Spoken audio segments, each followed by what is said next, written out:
All right, guys, welcome back to Game Central Station. Here with TKtossup. What's up, everybody? And man, we got a good show, I think, for you tonight. We are going to be talking about a couple of things. Here's the hoping. Hopefully, everything streams okay and doesn't blow up and all that. You know, probably just jinxed it, but figured we could start out. I'll tell you the plan tonight. We'll start off with we're going to start talking about Metroid Prime 4 for a little bit, just a little bit of like news and what we think and Nintendo in general. I was about to say not just Metroid Prime, but just kind of easing into this whole this just whole Nintendo thing. Just Nintendo. And then we'll what did I say? We're going to maybe get into some of our pickups. Yeah. And then my major pickup, which is, you can kind of tell, my game room. I got a bunch of new shelving. I redid a whole bunch of things. I got a new desk. I kind of just went crazy because I've been waiting for years and I just wanted to get it done, you know. Yeah. So it's pretty much complete. There's I'll tell you later some of the things I want to change. This man, he made sure his family didn't get a Thanksgiving dinner so he could buy more shelves. It was really sickening to see, but you know, whatever you want to do, I guess. I was rearranging some things when family was down, but you know. But I really am, you know, excited about it. And then I figured we'd get into testing some MiSTer cores and some games, whatever you guys would like to try out as just, you know, something to play. No pressure. So, yep. And I got the music running here in the background. Hopefully it's not overpowering you guys. You know, let me know. Let me turn the volume up real quick. I thought sounds good to me. Oh, okay, on the stream? Yeah. Okay, cool. So Metroid Prime 4 hit, was it today or was it yesterday? I want to say. Is it actually out? Yeah, I think it's out now. Okay. I think. let me look that up. Let's verify, because I didn't think it was coming out. Yeah, I think it came out. December 4th. Yeah, it came out today. Came out today. Okay. Yeah, dang. I thought it was later in the month. No, I figured it'd come out because everybody's doing videos and stuff, so the embargo is probably Oh, okay. Yeah. It, so yeah, you know what? So first off, let's just go with okay. The game is what, $69.99, right? $70. $70. There's also some amiibos. The one with Samus on the bike, I think that's like $40. God, $40 for an amiibo? Are you kidding me? 30 or $40. And then there's another, just I think Samus amiibo that's like $20 or something like that. But I think you have to have, I think it's the one with the bike to get like music, extra music that's not in the game. So wow. Yeah, so you're talking, you know, if you want to get like the full experience, you have to have the amiibo, the game, and you got to, you know, pay sales tax. So you're talking almost $100 for this game. Well, if you want to get both amiibos and everything, is it amiibos or amiibo? I never really thought about that until now.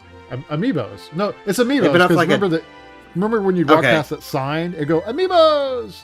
Like, you know what I'm talking about? The one that it had a screen on it. It had a bunch of like. But it didn't have an S. Anyway, it don't matter. It does not matter. Are you talking about a singular amiibo? If I have 3 amiibos in my hand, do I say, look at these amiibos? Or do I say, look at these amiibo? I don't think you're going to have much kickback from that. I think asking the question makes you more of a nerd than if you were to say it wrong. Well, forgive me for trying to be proper here. I don't really know, honestly. Maybe anybody who's watching who's better at English than we are, can you can you help us out? Okay. Anyway, Tyler just leaves. So just see him walk down the stairs. The background. So the big thing about Metroid Prime 4 is, you know, the price tag, right? and it's yet to be seen if people are going to say if it's worth that or not. I think people were okay with the $60 price tag for the longest time because, you know, back in the day, like Super Nintendo games, I think some of them could easily get up to 80. I think like Earthbound was like 70, 80 bucks. So when the disc-based games came out and it was just like $60 for a game, I feel like it went on for what, like 2 decades of $60 being like the price for a new video game, except for the Wii. The Wii's for $50, right? Am I right? Maybe, I don't remember, to be honest with you. On that okay. One. Anyway, but anyway, 60 or under is like 4 games. So I think when you see that $70, $80, was $80 some games even? Like just some insane... I think so. and then you have the guy who runs Rockstar saying that Grand Theft Auto 6 should be a $100 game. It's like, I just, you see the price tag above 60 and it kind of just does something to your guts. You know what I mean? Right. Like, I feel like... They probably could have got away with it if they were like, you know, $70 for the physical, 60 for the, for a digital copy. I think that would have made people happy. But like, anyway, I'm just rambling at that. But no. Yeah. But you see that, and it's just like, okay, so what would it for you? And I've never played any of the Metroid Prime games. I've not played any of them. That's a series I need to get into. What would it take for you? You know, with all of your collection, all the games, your backlog that you have, to go to the store and pick up Metroid Prime 4 and then not have any kind of remorse for it and be like, well, I spent $70 on this game. Like, what would have to happen in that game for you to feel satisfied spending that amount of money on it? I think I would have to be wowed. You know, I'd have to be wowed. Meaning something new is happening when I'm playing that game, something memorable, where I'm like, I am glad I did not miss out on this. Yeah. Whatever that might be. I saw some video, like I watched the DF channel, Digital Foundry review of it, and it made me more interested in the game. So now my thing is, I'm probably not. I always like eat my own words whenever I say stuff, but I'm probably not going to go out and just get it. What I've been trying to do with any of these games, like when Donkey Kong Bonanza came out, I didn't go straight up and get it. I waited until I had like some coupons, or I had some like gift cards, or something that made it like $45, you know? And then I was like, okay, I'll pick it up for that. You know, like if I could pick up my Prime for, or whatever it is, Metroid for Metroid 4 for $45, $50 maybe, I'd probably pick it up. I'd probably go get it right now. But at the price tag that it's at, I don't know. So you think from what you've seen, as a person who's played the Metroid games, you think that it's got enough. From what you've seen, it's got enough juice for you to think you can give it a squeeze for $50, but not for 70. So okay, so let me set the record on this. I haven't played all the like 3D Metroids. Yeah, I own them, like I do with a lot of other games. I primarily played the Game Boy Advance games. I did play Metroid Prime, some of it, not all of it, on the GameCube. And I'll be honest with you, and I might get, I didn't really like it. Then hold on, wait. Okay, we gotta stop everything now. Then, why are we even discussing? Why are we even discussing this? Well, because we're just discussing. You've got somebody who's never played it, and another person who played it and was like, not much care for it. What are we even doing here? What are we even doing here? I don't know. This is next segment. Anyway, long story short, so the one thing that kind of shocked me to hear about the Metroid Prime 4 game, because what was the name of that one game that came out for the Wii, the Metroid game that was like widely panned for being like cringeworthy? I have it. Was it Echoes? Like, M? M something? Metroid Other M. Yep, you're right. Other M. Yeah. I've got that sealed. I was able to get it sealed for $5. I think mine's still sealed. Yeah. So that's how bad our anyway, backlogs are. We got sealed games that we wanted to play. But go ahead. So one would think, and I would posit, right, that seeing that, and you would go back to the board and say, what do fans love about Metroid, right? Because Metroid is a series that I think everyone can agree that Nintendo sleeps on, right? Like they do nothing with the IP mostly. Like the most you've seen of Samus the past decade has probably been Super Smash Brothers, right? Yeah. Besides that stupid, whatever that stupid I don't know what it was. It was some 3DS Metroid game that didn't even have Samus in it. Do you remember what I'm talking about? It's called the Hunters or something. Yeah, something stupid. Yeah. Yeah, I've heard of it, but I never played it.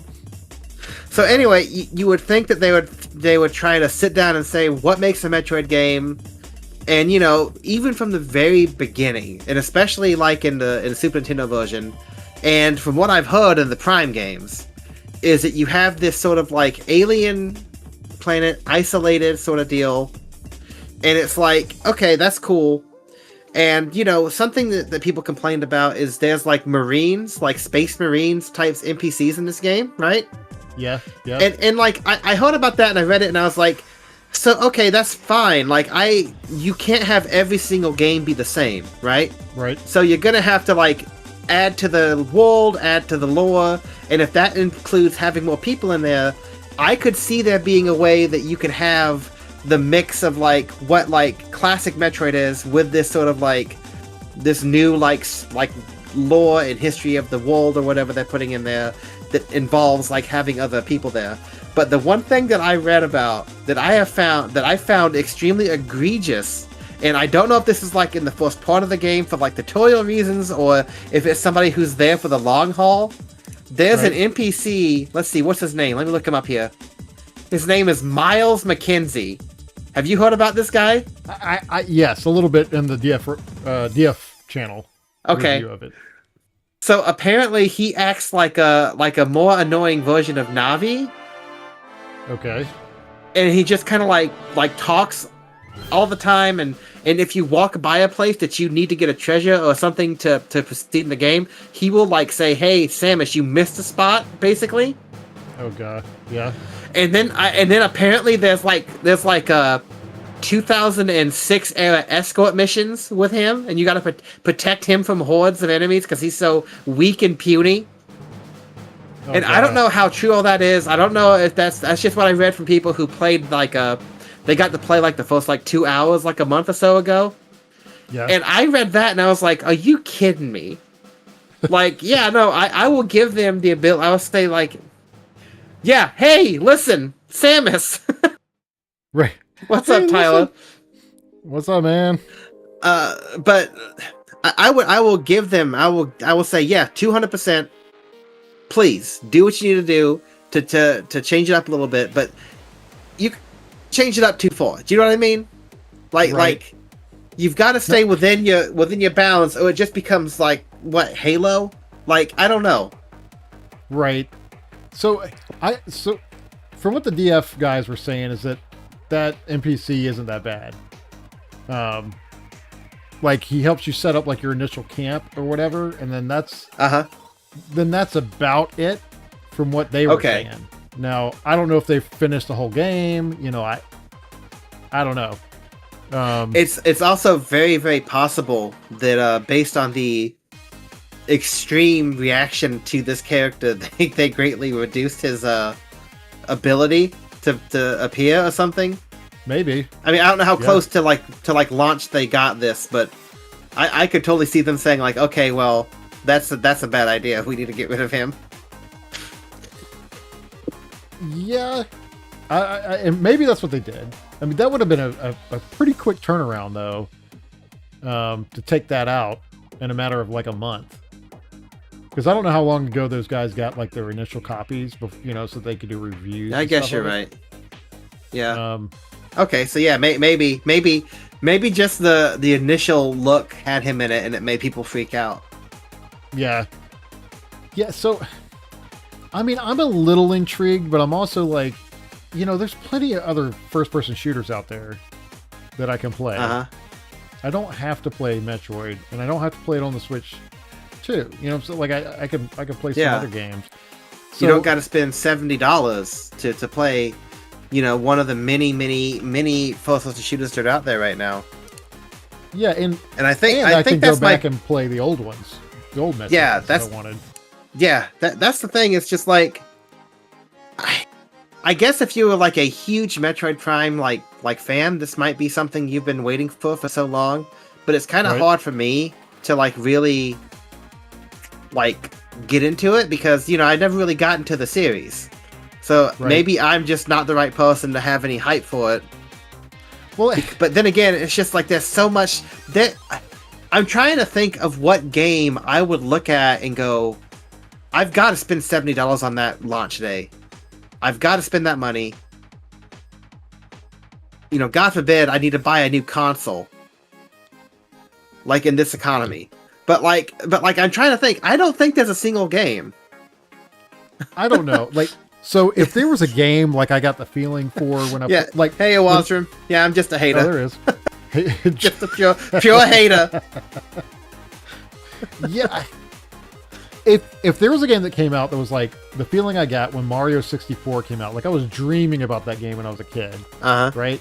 If there was something like that came out for the Switch 2, like some amazing Mario game, right? Then I might be all over that, 100%. But like I've been let down, and the wind's been taken out of myself so much with the Switch 2 that I've just relegated it to the living room, and the kids play Switch 1 games on it. And the new Mario Kart, which I had my fill of in about a week. Yeah.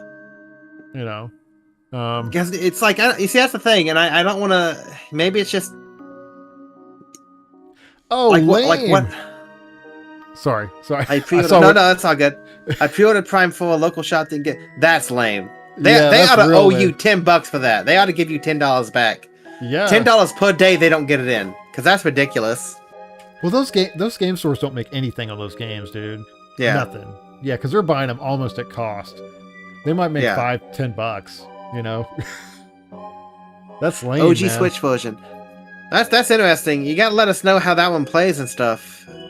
Yeah, because Digital Foundry didn't have a copy of it. The one just for the original Switch, so they couldn't compare it yet. Oh, dang. I guess they didn't get one. That's interesting. Prior to release. They don't have a say when the shipment's getting. Okay, well, Nintendo owes you $10 then. Right. Right. Nintendo needs to give you a gift card or something. Or like some DLC or something. But maybe the free music. But anyway... All I'm gonna say is if you have a craving for a new first-person shooter that you haven't played before, and it's just and Metroid is not something that you have such an attachment for, and that's another thing. This Metroid game is just for people who've played it's for the adults who've played the previous ones. I'm sorry, but a 13-year-old is not gonna be jumping up and down for Metroid Prime 4, right? I don't know.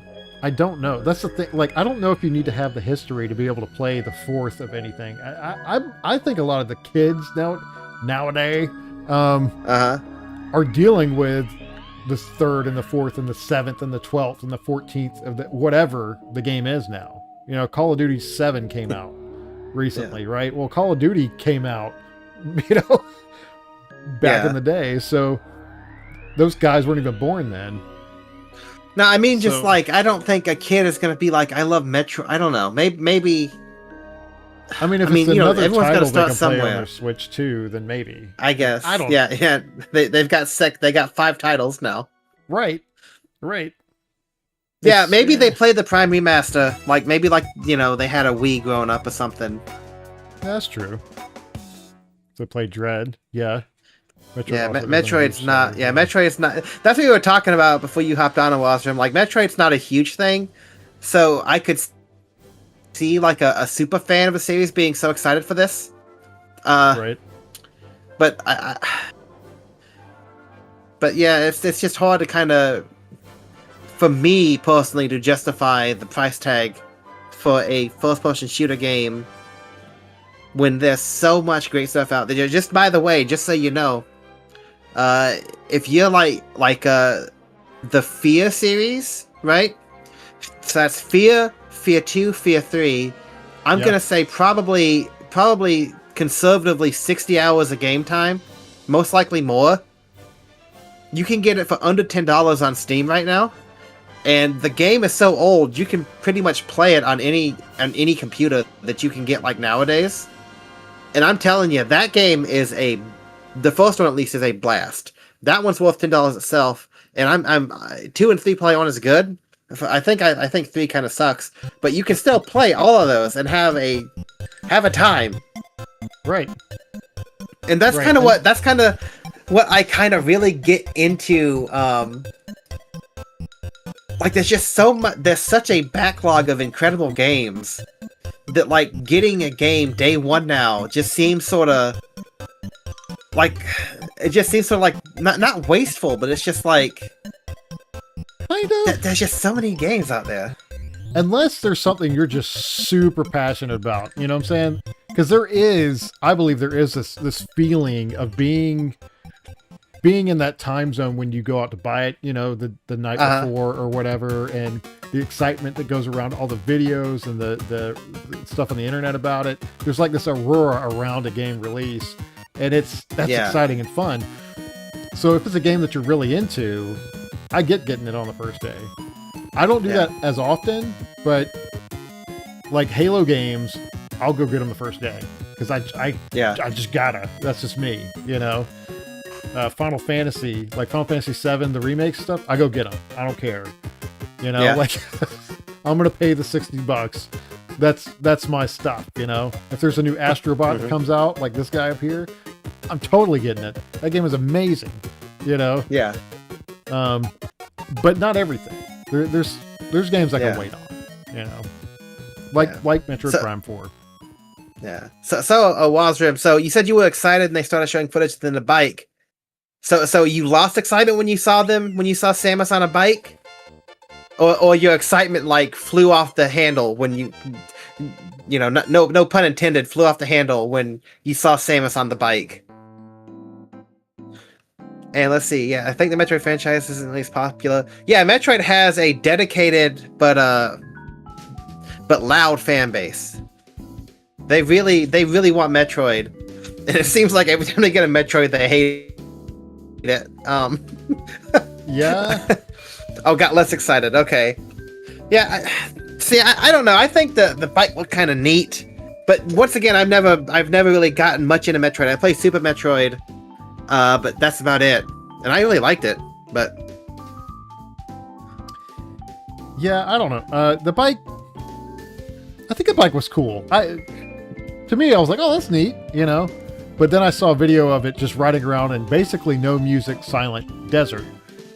And that's where the music amiibo thing comes into play, because when you get the wait, hold on. So you need the amiibo to play music, period? Well, not period, but like in that desert scene. That's not, there's an open world area where it's just desert and you're riding around on a bike, and it's just ambient music. Like there's not, it's just like, you know, just desert sounds from what I've seen. And so if you have this amiibo, you can, I think you can go into the settings and pick music to play while you're out there in the desert. So you hear something besides nothing. That's fun. Yeah. I was under the impression that you just got like a special song or something, not just music. Yeah, I think you get like songs that aren't in the game yet or whatever. It probably unlocks the songs that are in there. Anyway, it's dumb. Like, just give me although if it was programmed beforehand, like they should have brought up the amiibo a couple of months later and said, hey, if you get the amiibo, it's going to unlock new music for the game.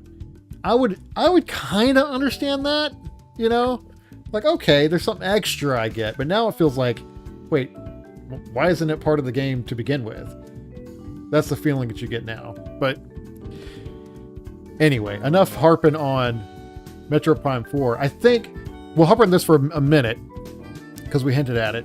Is that Nintendo in general right now has become a letdown. I hate to say it, but it's become a letdown. Like, I bought the Switch 2. I bought it. And I haven't touched it in weeks and weeks, right? It's sitting in there. My kids play it, but it's because our original Switch, which I tried to change the battery out on, battery I got fried my Switch, by the way. So they lost their Animal Crossing island that they worked on for like 4 or 5 years. Anyway, that's a whole nother story that I'm working on. You monster. Dude, I'm in it with Amazon right now. Like, look, the battery that I got from you guys, it caused it. You know, like, that's what happened. It fried my dang Switch. What are you gonna do about it? So I'm waiting to see. They wanted the quote for how much it was gonna cost. I'm like, it fried the Switch. It's a new Switch cost. We need a quote. Okay, I have an IT side business. Here's the quote for me.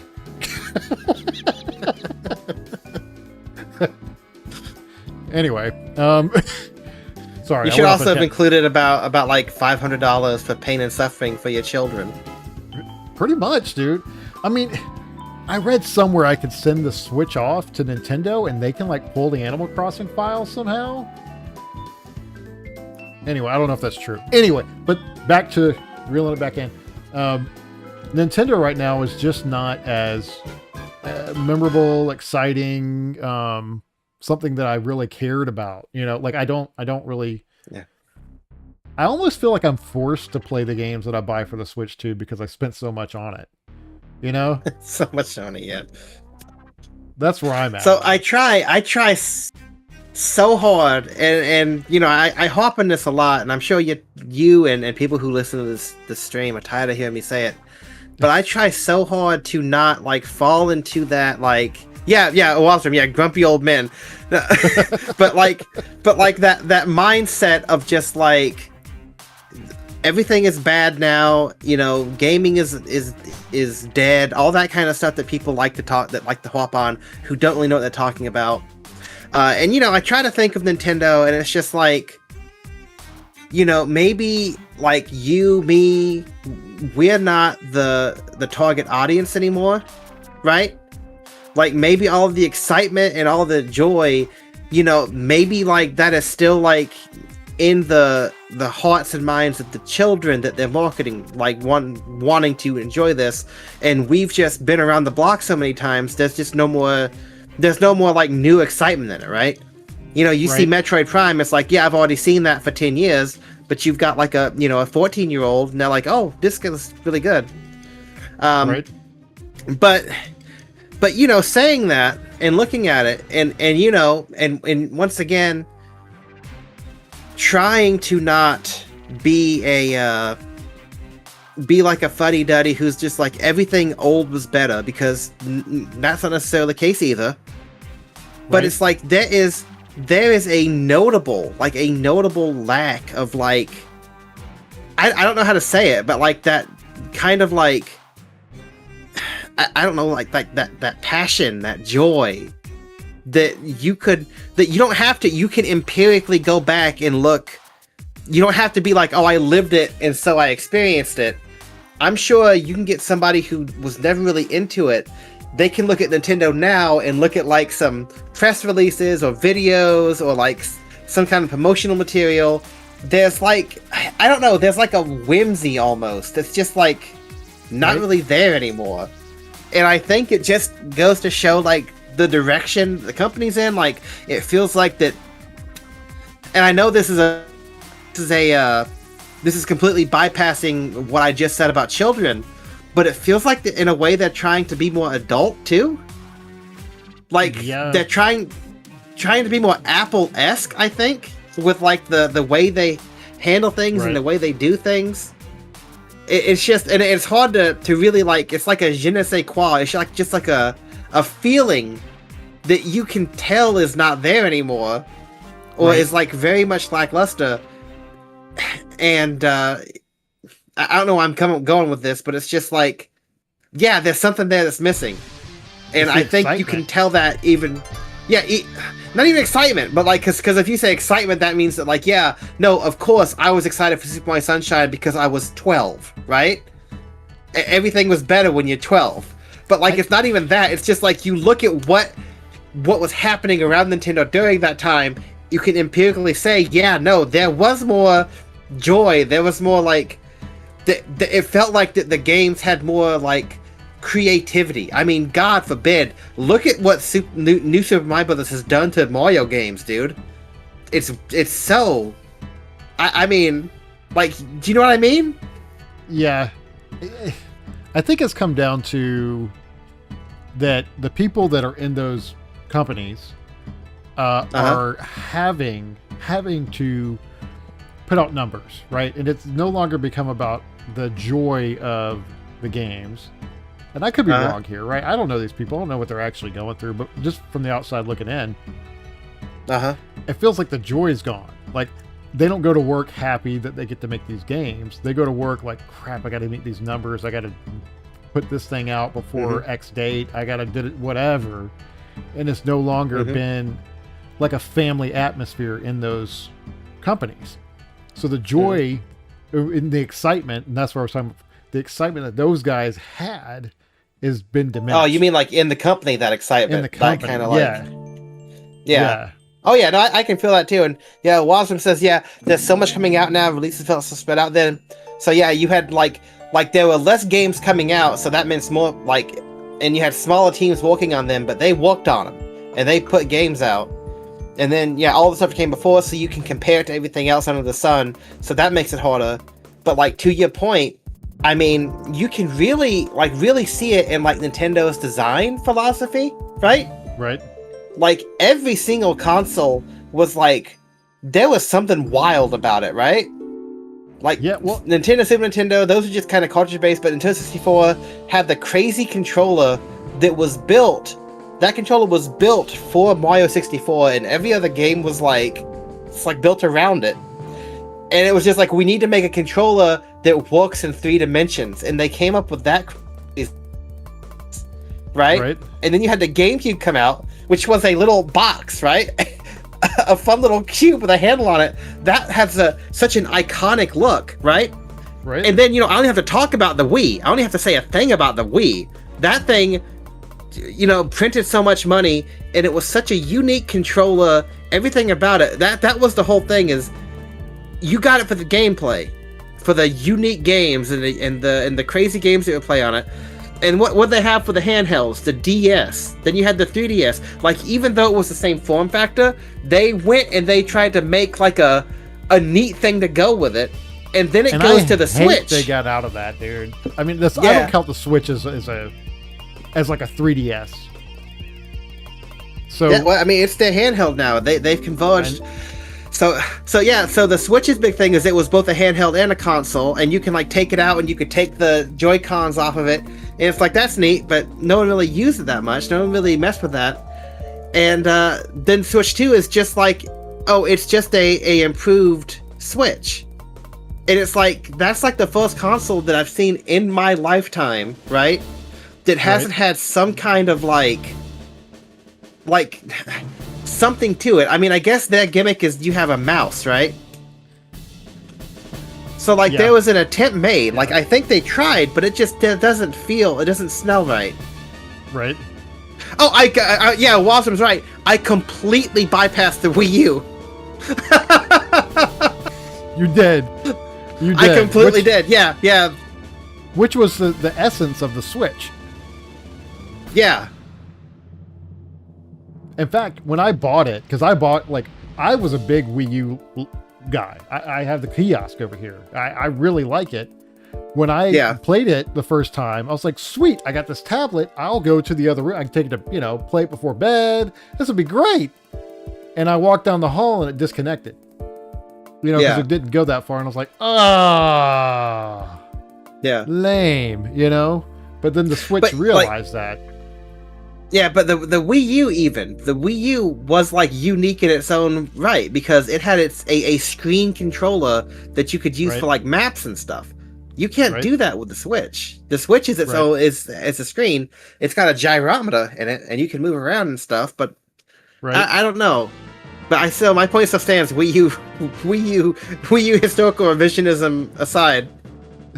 Let's see. Wazram also said it used to be gamers making games. Now it's more about money than passion generally. That's why the indie scene is booming. Small teams that want to make games they would play.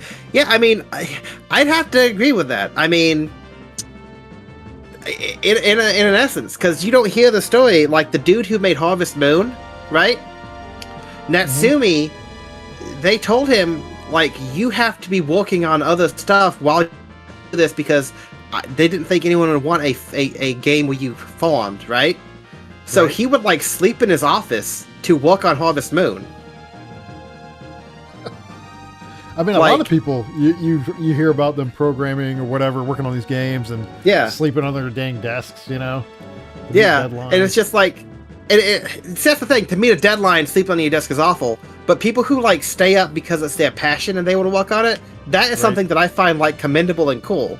There's two different types of overwork. One overwork of just like, I want to see this realized. I love what I'm doing with this, and this makes me feel joy to work on it to the point that I am going to forego sleep.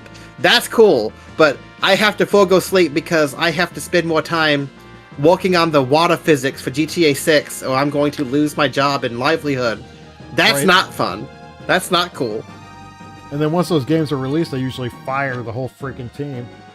Yep. Seems like. Yeah, thank you. Yeah, thank you. Goodbye. Right. Okay. So I think we've harped on that pretty well enough. So where we stand is Nintendo, come on, get the passion back, get the fun back. Because we're here. We will buy your stuff if you make it fun for us. So anyway. They ain't going to do nothing because they're still making money. They're making tons of money, dude. They are. Unfortunately. All right, so this switch over to some recent pickups that we have come across, and it's been a few weeks, and there's probably some stuff I'm just totally forgetting, but and Tyler has some he has something cool. I won't even tell you, but it's something cool that he has come across that I think would be good for him to share.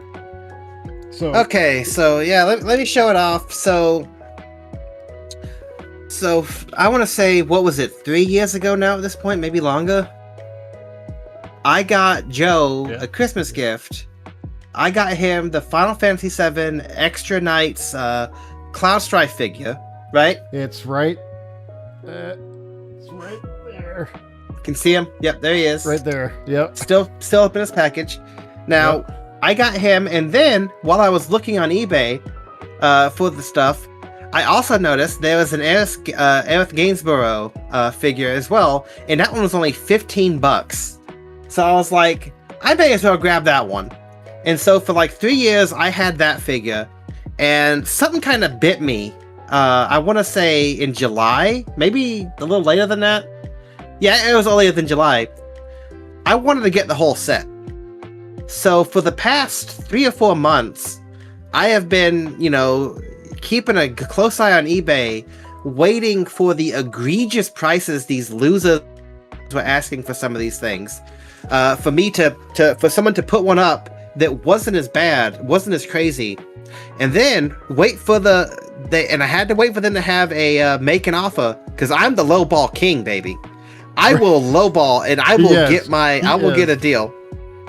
So for fairly cheap for what they're going for now, like market price, I got the entire set of Final Fantasy VII Extra Knights figures in their packaging.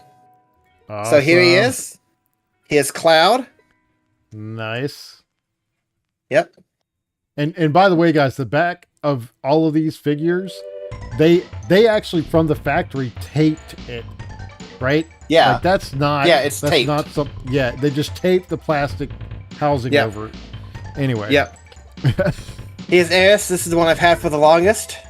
Pull it back a little bit, and then down a little bit. There we go. Now we can see the whole thing. That one's awesome, Aerith. Dude. Comes with a chocobo. Yeah. Oh yeah. Here's one. This one might be my favorite, honestly. I'm doing them in order. Okay. This one was also the hardest to get for a good price. There he is. There's Barrett. Barrett. Dude. All I see is me in the reflection, but I know, it's so shiny. I don't know what to do. Like angle it down or up or something. Oh. There you go. There it is. There you go. Yeah. That's awesome, dude. Alright.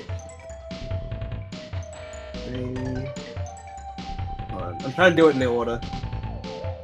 So there's an order to them? Yeah, 1, 2, 3. Yeah, they have the numbers. They're numbered 1, 2, 3. Oh, okay. Which one's one? Is it Cloud or something? Or Cloud, yep. Okay. Yep, this one I'm gonna, and here's 4. This one was also hard to get for a decent price. Oh, that's awesome, dude. Yep, that's Red so cool. 13. Yep. I like the card on the back, like the art. Oh, yeah. 13. Yeah. Okay. Yep, this one. We've got Tifa. Oh, with a frog. She's got a frog for whatever reason. No, you get turned into a frog, you know? That's part of the game story. Alright. 6. Alright, and we have Vincent. Nice. Does he have his gun? Yep, he sure does. Dude. That's hilarious. Is it playing his... No, it's playing a heartbeat right now. Oh. In the music, and so as soon as you held it up, there was like this heartbeat, which is kind of what you hear, right, when you go down to find him. That was creepy, dude. That's good. And we finally, for number 7, we got Sephiroth. Sephiroth. God, there he is. This is Masamune. There he is right there. This was originally sold in FAO Schwartz, and unfortunately the tag was ripped off, so we can't see how much he cost. Ah, boo. Missing, you'll notice, Yuffie and Kate Sith is missing. I would have loved to have a Kate Sith figure, but unfortunately, I guess they didn't make them for this series. Oh, they didn't? Nope, they didn't. Ah, lame. They didn't make that or Yuffie, and I don't know why. That's lame. Well, that's cool, dude. You gotta find a good way to display those guys, like high quality. I'm currently working on a plan to get them displayed properly and looking nice. Yeah. Sweet. So okay, I've been going to the thrift store more than most people, and occasionally I come across some cool stuff. So about a week ago, they had a PS2 with 4 controllers. I'm not going to pull out the controllers and stuff because they're kind of buried right now. But it had one of those translucent green PlayStation 2 controllers. Oh wow! And then one of those like translucent like gray ones. I want to say it was. Huh. Had a 4. They look in shape.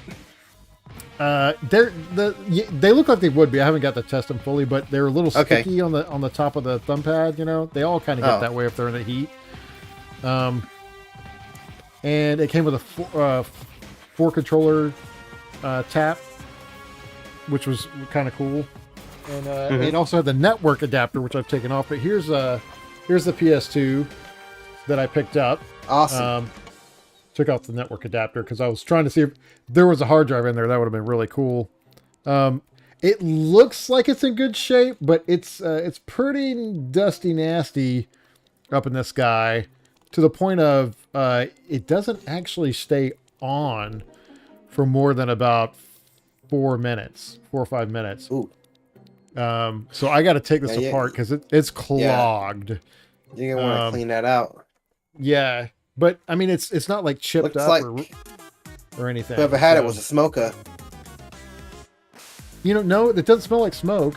I just think it was just dusty. They like had it on the ground or something. Sucking in the pet hair and the whatever. So, yeah. Yeah. Sit that down here. This is a small little thing I picked up at GameStop yesterday because I had a $5 deal. Had to get a Goku Christmas ornament to put on my little Christmas tree. I got one that I hang over the door over here. It's like a half Christmas tree that you can hang on. It's kind of cool. So I pre-ordered a set of movies that are probably some of the most amazing movies ever made. There's a company called Arrow. I think Arrow Movies or whatever. You can go to their website, and they specialize in like these type of movies that like are cult classic movies, and they bring them out in 4K Blu-ray, and they do like editing and all this stuff to make them look better, and they come with special stuff with them. So anyway, I saw one and I had to pick it up. They had the TMNT trilogy. Oh, dang. So check this out. And I got the one that was like a special edition. I went all out on this, dude. I was like, I gotta pick this up. But there's a lot of extra features in here and a remix soundtrack. Well, not remix soundtrack, remix like sounds of the movie, so it'll play in Dolby Atmos. So you know when he like throws the sigh and it hits the light, you'll hear it like go behind you and stuff like that. So I'm super excited about this movie, guys. Anyway, yeah. So I got that. And then I got a stack of games and movies recently. So Tyler, you're gonna kick me in the face because I still have not played Death Stranding. Haven't touched it, but I picked up Death Stranding. Death Stranding 2. Okay, so I'm not gonna kick you in the face for not playing Death Stranding because that's a very acquired taste, right? Yeah. That's like anchovies. You're gonna either love it or you're gonna spit it out. But the fact that you bought the second one before even touching the first one, you got a problem. You got a problem, dude. I got a problem. It was like $15 or something. I was like, only $15? Yeah, dude. I was like, I'm picking this up. Okay. I kind of forgive a little bit. Like if I see a game that's for like $20 or under that I'm semi interested in, I'm gonna pick it up because who cares at that point, right? Like if it's that cheap, and you might play it one day. Do it, you know. This one you might kick me in the face. I don't know. Anyway, I picked up Metal Gear Solid Snake Eater because this was on a Black Friday deal, and I have not played 3, right? And so I figured this might be my entry into it. Now I know you want me to play it on the original PlayStation 2 way of playing it, but I figured maybe I'll have a different viewpoint if I play it like this, and then maybe you at some point can play 3 again, and we could talk about the differences. All I'm saying, well, first off, apparently there's not that many very differences. Like, apparently it's a very, like, faithful remake. Okay. But my argument is, you are spending thousands of dollars to have your classic video game set up, and so much time to tinker around to have all this, and you are still choosing to not play the classic game. Like, what is wrong with you? I have a problem. I do. I don't know what you would call it. That's it. Insanity, that's all I'm saying. Like you've got. You're probably like, because not everybody. In fact, the vast minority of people in this country have the ability to just go and start playing Metal Gear Solid 3 Snake Eater for the PS2. You're one of those few, and you're still choosing to play the remake. The remaster. Yep. Come on.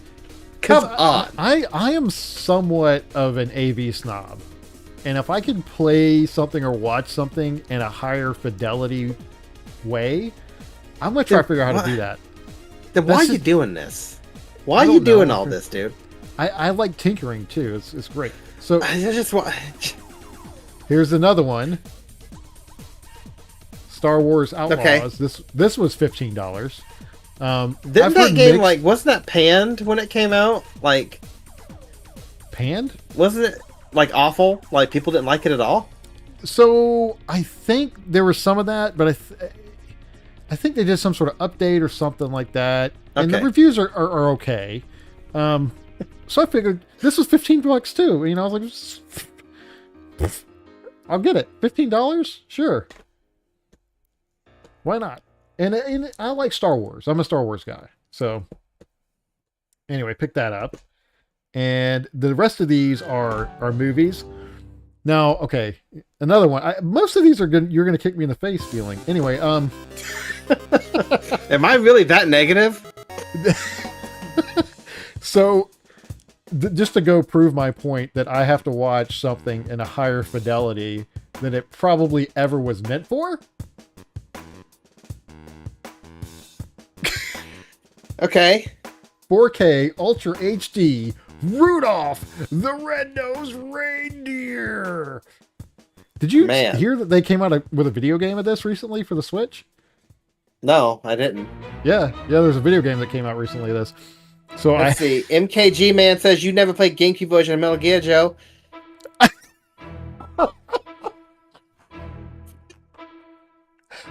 And how does he know about that? How does he know about that? Like, how do you know about that, Mike? Like, I thought that was a me and Tyler inside joke. How in the world did you figure that out? You've been talking to him, haven't you, Tyler? I still have the copy that I got off of Manly that I have yet to play.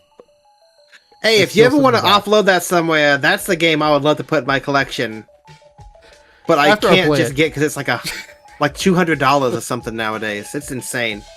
Now the one I got off of Manly, like it's not in the right case, and it doesn't. I don't think that's a manual. It does have the cover art, but so the other one that I had to have in 4K to get all the detail is Frosty the Snowman in 4K Ultra. Okay, so here's my question about those two. Is it actually 4K, or is it like some bullcrap upscaled stuff? Like, if they took the original 35mm film and like did a frame-by-frame like restoration of it, then yeah, no, I'm in. That's cool. That's a cool thing to get. And I'm guessing there's like some bonus stuff with it too, right?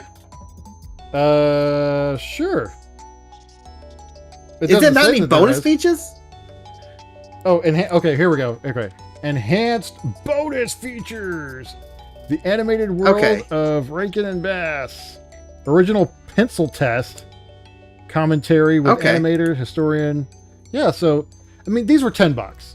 Like, I could not get these. And they also come with the blue... So, it's the Blu-ray, it's a 4K Ultra HD disc, and the digital code. For $10. I'm picking that up. I'm picking it up. So I have not seen this movie yet, but I wanted to pick it up because it was like $12. Jurassic World Rebirth. I've heard a lot of mixed, crazy stuff with this. Mixed. I don't know anything mixed. I've heard nothing but pain and misery awaits. That's all I've heard. Really? All I've heard is, you're not in for a good time watching that movie. I've heard there's nothing redeeming about it. There was nothing, lame. Well, I figured, the only thing I really heard that was like weird about it is they're in like some field and somehow these like, I forget what are the long neck dinosaurs called? Oh, I can't tell you off the top of my head. Anyway, they like come out of like this knee-high grass. They were hiding in knee-high grass, and they just come out of... What? It's like, okay, yeah. All right, so this is the well, it's not the last thing, but so I picked up the complete video collection of Halo, which I thought was pretty cool. It's what's the video collection? So it's Halo Legends, Halo 4 Forward Unto Dawn, Halo Nightfall, and Halo: The Fall of Reach. All of those movies are in here. Okay. So I thought that was neat. And I can't remember how much this was. I think it was under $20. So I had to pick that up. So of that collection, I'm just going to tell you, you were so scared I wanted to kick your teeth in, right? Not a single thing there makes you want to kick your teeth in. Maybe a little bit for Death Stranding, but once you told me the price, I understand, right? But the one thing that makes you want to kick your teeth in is how you spend so much time and effort to get these game systems running, and then you just refuse to play them. That's what makes you want to kick your teeth in. That's it. It's something to watch a dino. Yeah, it wasn't. Yeah, it's a dino movie. So, here's a cautionary tale about ordering something from AliExpress. All right. You know how I love having my chats with various companies about their screw-ups when they send me things or make me do things or whatever it is. This man loves to lodge a complaint. One of his favorite things is lodging a complaint with a business. Right. Right. I've ended up with some free stuff though. I've gotten to the point though where I'm like, I'm not gonna take the hit on this anymore. Because I used to just it's fine. You take my money, I'll just deal with it. Now I'm like, no, that paid you a lot of money for this. Like, fix it, you know? Anyway, I ordered this. This is a G8 Type C game controller for your phone, right? I didn't order this. I ordered the Bluetooth version that has Rumble and has assignable buttons and all that crap, right? Which I think this one has assignable buttons, but they sent me this one. And apparently, I went back and I was like, how the heck did that happen? And I chatted with them, and they're basically pains, and they're probably not going to refund me. But anyway, when you're buying something on AliExpress, when you're looking through the pictures on what you want, right? You're just looking through the pictures to see what it looks like, right? It switches the freaking thing that you're going to buy. Right? Yep. There might be a couple of versions, right? And so I was looking through the picture. I was like, oh, this thing's cool. This is what I want. You know, it's cheap, whatever. I'll buy it. I'll get it. Why not? I'm getting all excited because I had the little game controller. I forget which one it is now because I gave it to my brother-in-law. But, you know, you put it on it was a lightning connector, and I got an iPhone with a C on it, USB-C.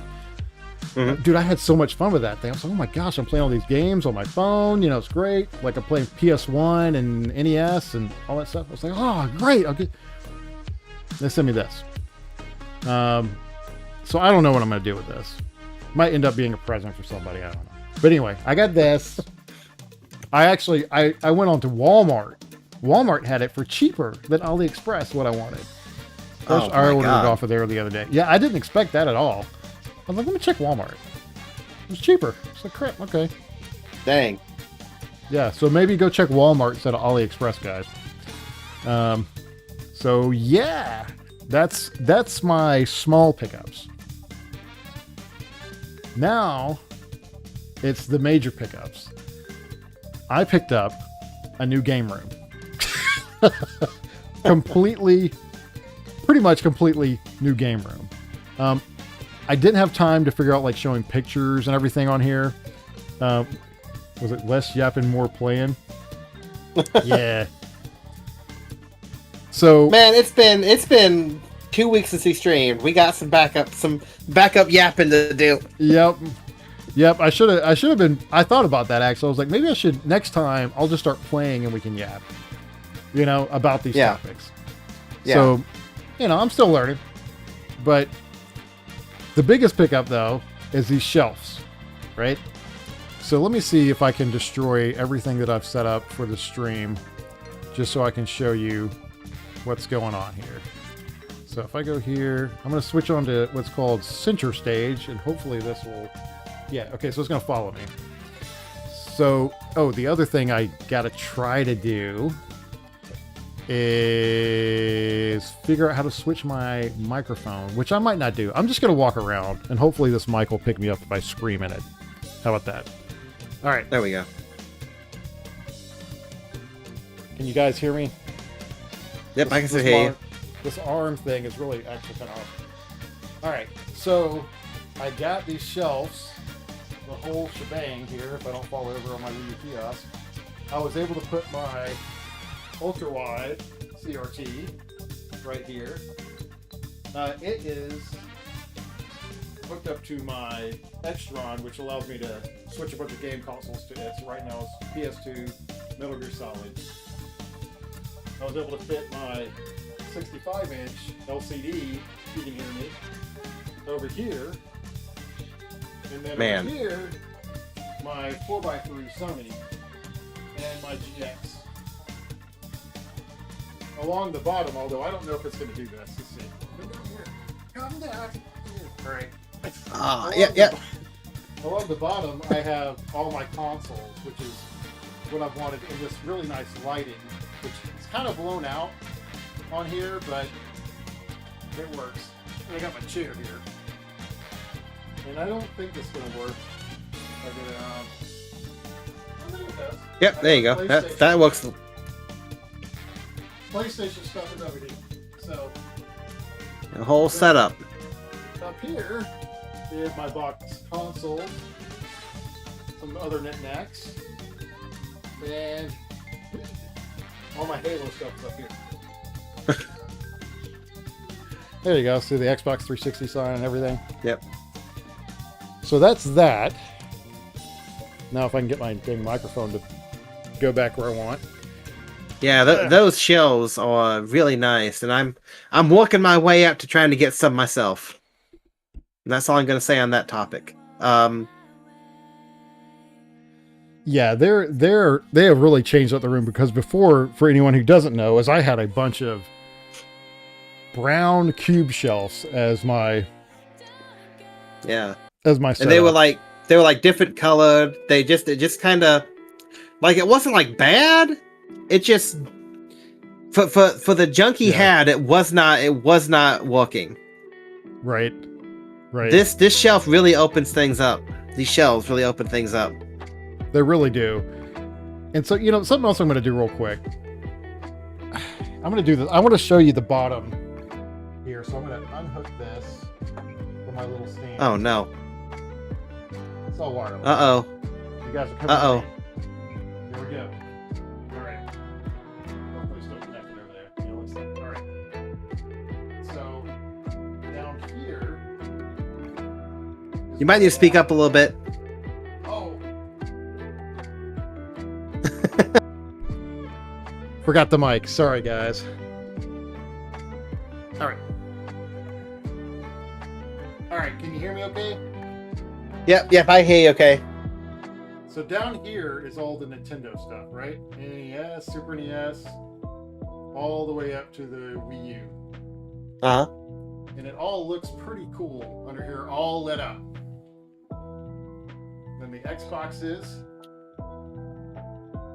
the Segas, Sega Saturn, Sega Dreamcast, and then the PlayStation. Yeah, PlayStation 2 he's not going to use. I'm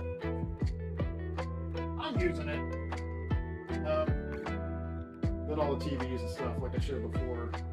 But this is what I want to get. Like up here, I kind of like this little corner. There's your pad. Yeah, no, that's pretty cool. But, oh, yep, I see that. I kind of regret giving you that hat, not gonna lie. I miss it. I'm sorry. So here is my desk, which before, Tyler can tell you, came out into the room pretty darn far. Oh yeah, I would say a good 30% of his room was desk. Yes. So now I have this flexi spot desk that raises and lowers. I got it in white also, and I hooked up all my screens, so it's great. And actually, I like this little backdrop now of my cube shelves with all my knickknacks in it. Oh, and the Christmas tree. And my Zelda Christmas tree. So anyway, and then the last thing. This is something that oh, this song's awesome, by the way. Anyway, this is something that the place where I got these shelves at messed up. I ordered another shelf that was the same size as these shelves, so I could get another row of shelves that my stereo's sitting on and stuff. But they sent me the wrong size. They sent me a smaller size, and they haven't done a return or anything like that. So here's the other shelf. I put it over here, and it has most of my games on it. Nice. So we'll figure out lighting for up here.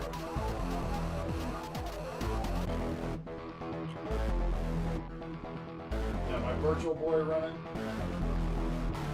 There he is. Works fine after how many years? 30 some odd years? Yeah.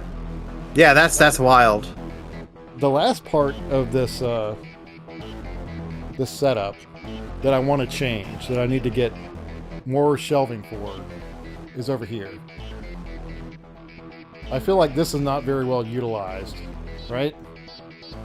And I've seen some white metal bookshelves that would potentially fit in here. And I would do this whole wall, and I would even replace that white shelf I got too. So that is that's the game room updates. Nice. You can see my nose hairs. Not nice. Yeah, so you gotta come up here, man. I want you to see it first. Yeah, no, it's good. It's good.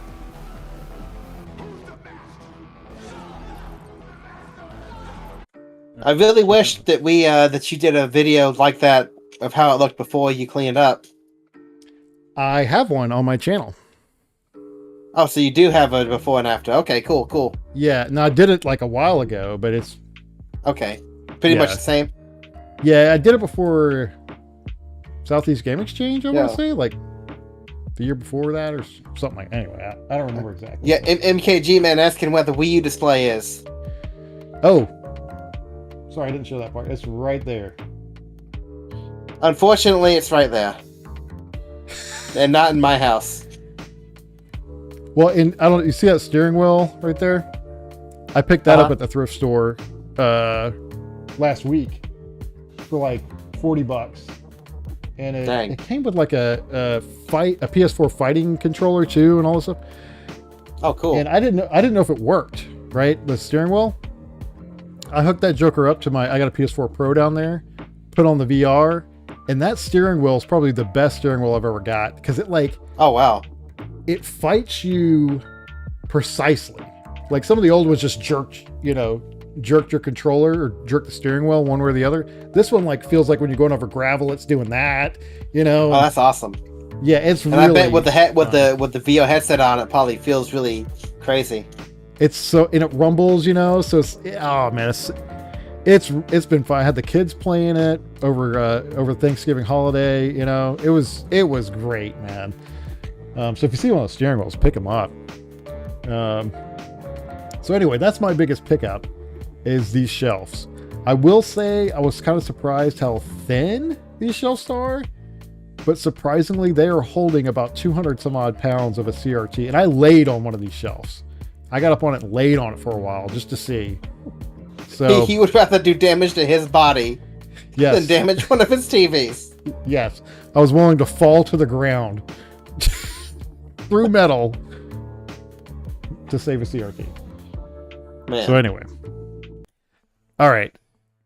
Let's get into some of the gaming here. I got to do a little switcheroo so Tyler can see what I'm playing. So let's see. Change stream. Switch it to that. I think that was the right thing.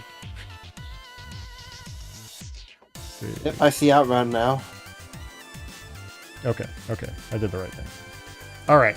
So let's switch over all of you guys to game video. And for some reason, Tyler is not in there. So what happened to Tyler? It's okay. I don't got to see my nasty body. Wow. Where the heck did I put your... Oh, you know what? Hold on one second. It, like, minimized the living mess out of you for some reason. Always something with these.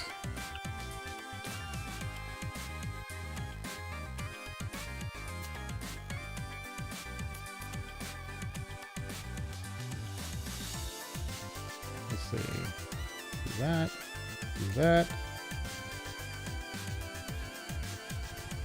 All right, you are in like Flynn. You are now on the Game Boy. Sorry, everybody. All right. God, I look awful. Ugh. Well, I made sure I zoomed it in and I turned on the awful filter, so I would look better. All right. So let's take a look. So any of you guys who have not messed with the MiSTer and don't know anything about it, it's a FPGA that lets you basically play a bunch of old game systems, N64, PlayStation, Saturn, all the way down. whole bunch of different things too, even consoles, arcade machines. So there's computers also. So there's arcade, there's computers. Like, look at all these different computers. Apple 1, 2, Commodores. I mean, look at all this mess. And these run as actual dang computers. Let's see. The arcade cores. Look at this. Just a ton of them, man. And they are supposed to be like accurate as original hardware would be, right? So let's see. Then there's all the consoles. Like what console? Now I don't know if I have games for every single one of these. Like, check it out. They have a Game and Watch area here, so I could play Game and Watch games on here. Game Boy, Game Gear. So any of you guys watching, is there a core that you would like me to try out? I tried out the PlayStation one last night. The Saturn one I've been trying. And you guys have a suggestion, or Tyler, you got a suggestion on something you'd like me to try? Let's see. I would say let's let the audience decide before me, but if nobody says anything, I would say you should go and try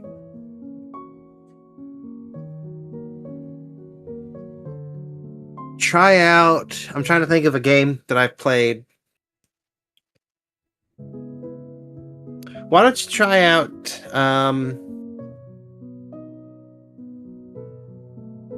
man, you put me on the spot. Let's see. Owasm says the SG-1K, probably on the Sega Master System. Oh, okay. Sega Master System? Yep. All right. Let's see if I got some games queued up for this or not. I just realized this Metal Gear game back here is probably like playing loud music, but I have noise cancellation on, so I can't tell. No, I don't hear anything. All right, so I got a bunch of stuff in here. Let's see. Yeah. Okay. So I got beta. Do I have any betas and prototypes? What do I got? Yeah, I got some betas in here. Prototype games, revisions, samples. What does he say? Virtual on. Oh, he said Wonder Swan. All right. Do you have any Wonder Swan ROMs? I don't know.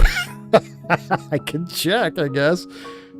Virtual On. That one would be an interesting one to try, because Virtual On the MiSTer has had issues in the past. I would think I would get to like the third level, like where there's this hill in the middle of the arena, and that would totally like... Sorry, this music... Although I guess you can't hear anything. Yeah. So what do you... Wazroom, which one do you want me to play? We got game series. How about that? Here's a best of list. Games that define the system. So let's check this out. We got Axel Kid and Miracle World, Golden Axe Warrior, Phantasy Star, Psycho Fox, Sonic the Hedgehog, Wonder Boy 3, Wonder Boy 3 and the Psycho Fox? I don't know. We try that one. Let's see. SG-1000 Hero? Is that a game? Is that a game? I would assume so. Let's see. Okay, edit. So... Oop.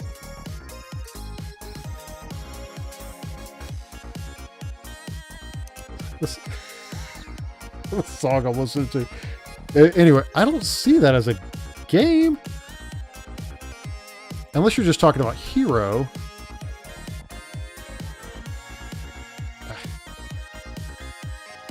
Which, yeah, I don't think I have that on here. Let's do...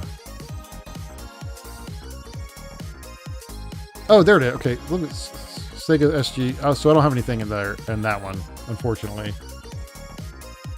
Well, I don't even know what that is, to be honest with you. So how about this? Let's do the... let's go to the best of. and we'll do the one you were talking about. Was it Psycho Fox? Yeah, I've never heard of that game before in my life. Oh.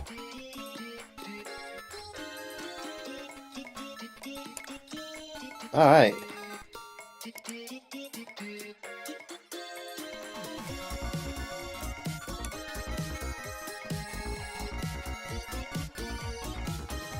Oh, it's on with 2600. Okay. Oh, snap. The physics on this are horrible. I was about to say, it looks a little bit. Oh my god. It looks kind of psycho. Man, you're having trouble just jumping on a platform. How are we going to make that? It's all based off of like speed that you're running, it looks like. So if I don't have enough like built up speed, he's not going to jump really far at all.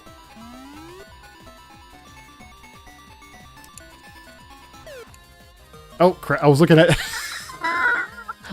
chat.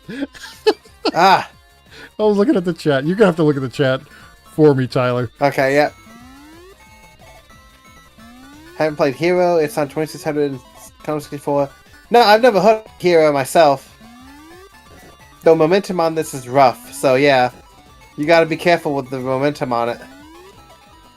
Yeah, this is, what the heck is that? Oh my... I suck at this. My god. This is really psycho. I'm kind of surprised this works. Oh my gosh, why do I punch the egg? Oh, I can punch? Okay. Game over already. That was the worst run of any game I've ever played in my life. Wow. Let me continue. Wow. Wow, okay. What kind of punch?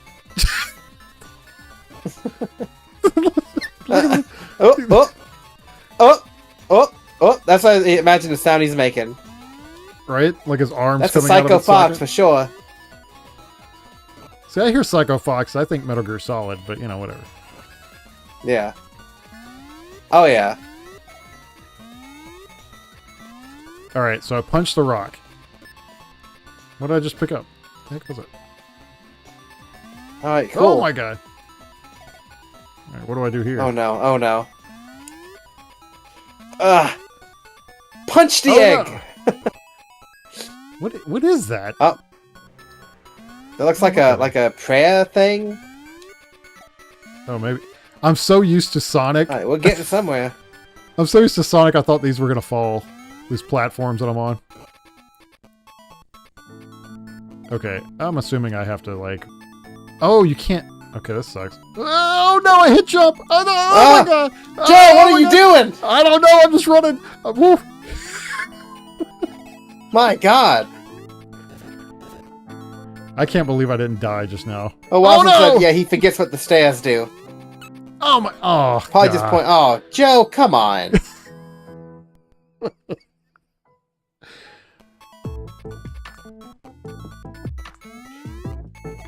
This is one of those unforgiving games. Yeah. You ever play Decap Attack, Awesome says? No, what's that? Speedrun. I don't know, maybe we should try Decap Attack. What console is Decap Attack for, Wasram?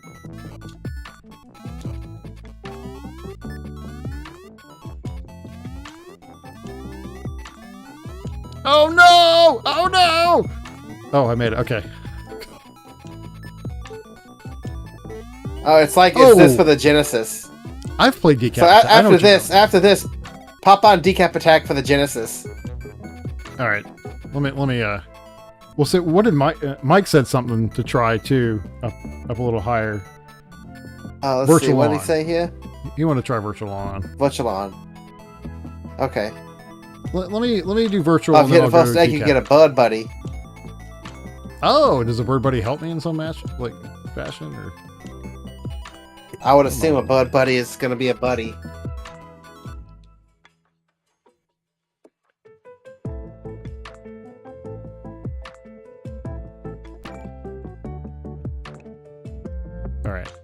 So I do this, then I pick the... Let's see. There's a bunch of Saturn games, man. A bunch. The cool thing I'm excited about is, oh, why did I just forget the name? Yeah, there's Panzer Dragoon Saga. You know how much that game cost? That game costs like, what, $1,000 or something crazy? Stupid. Like, it's stupid. I can play that now. Collector's market for this kind of stuff is insane now. Oh, yeah. Let's see. Okay. Virtual on. What's one? Okay, Virtual on Cyber Troopers. Netlink edition. Be cool if you could play. Oh, you know what? I forgot something that this does. I gotta go back. For some reason, it stays on Japanese, and I have to like change it to US, or else it won't load the disc. Oh, that's interesting. Yeah. All right. I don't know why that's the. It's gotta be something you can change in a config file or something. Yeah. Let's see. Wasm says when you get the Bird Buddy, you get an extra hit if he is on you, but when you attack, he goes across the screen. So you can. Your punch goes all the way across the screen if you. Oh wow. Get that Bird Buddy in Psycho Fox. Just a pro tip to anyone watching who's playing Psycho Fox. The bias I have for this is the high Saturn one. The Hitachi Saturn? Yeah. That's interesting. Dude. That's a choice. That's what I want for Christmas. Now I know. My wife's been asking me what I want for Christmas. I want the Virtual On twin sticks, please. That would be freaking amazing. All right. How do I hit start? Oh, are you kidding me? I don't have 2 players. This thinks I have 2 players. How do I not do 2 players? What the heck? This is weird. How about this? How about if I just reset?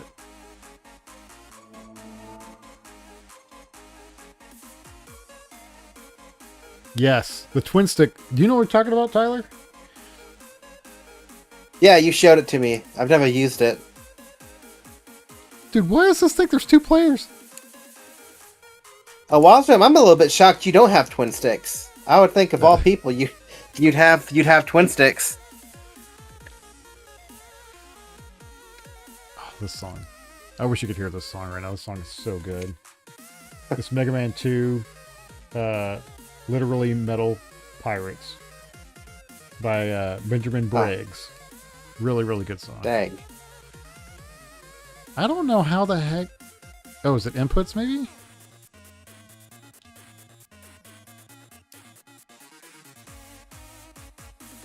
What the... How do I turn off this...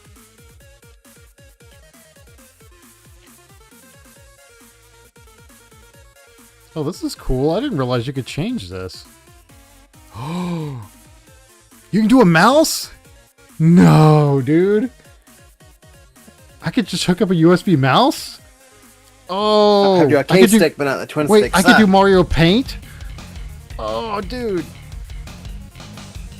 Why is it someone See, this is what I'm talking about. You've got Mario Paint, and you've got the SNES mouse.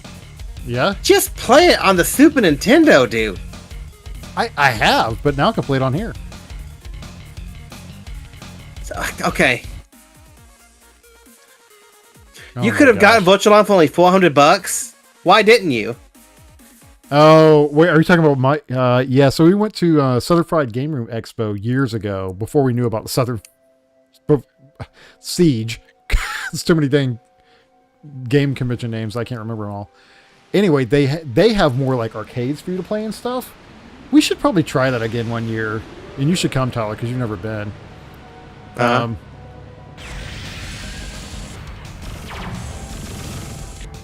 Anyway, they had a Virtual On cabinet. Like the arcade machine. What am I here? Oh.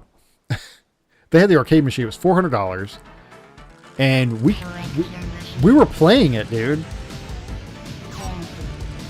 Man. We were sitting there playing. It had the twin sticks, had the surround sound feel, and it was just, oh, it's awesome. Which, by the way, I have a lot of nostalgia for this game. I used to play it all the time on the Saturn. Now, I'm going to totally die because I don't know the controls, how they're set up for this core. Round 1. Get ready. And I'm pausing the background music so you can hear this killer music from this game. Oh, yeah. Oh, okay. I think, okay, so this is making me think of that, that's making me think of the, that game that, Wazra recommended for the GameCube. It was called, Gotcha Force. Get ready. Yeah? So yeah, that's what this is making me think of. And Gotcha Force is a lot of fun. Oh, Mini Koopa. Okay, that makes sense. Yeah. I don't know, man. $400. I might be buying a U-Haul. I don't know. I might be getting a U-Haul. What year was that? Yeah, Joe told me about the Vault Boy. Yeah, he makes these he'll do that. He'll go on a Vault Boy, but he has the opportunity to get a Mario statue from like. Here we go. For like cheap, and he just gave up on it. Here we go. Everybody getting up on Joe. Unforgivable. Yeah, that Vault Boy was hilarious. It was huge, and we were there in a Mini Cooper. So I told Mike I bet on it. He's like, Joe, what are you doing? How much did you bet on it? Oh, I think I put like, I don't know, like I think it was like $100 or something. Okay. Luckily, there's somebody outbid me. I'm about to say, there's a GameStop here who has one, and they're wanting $12,000 for it, so I'm sure you probably had no chance of winning it for that much. I mean, this was a while ago, though. Because when was that, Mike? Do you remember the year we went?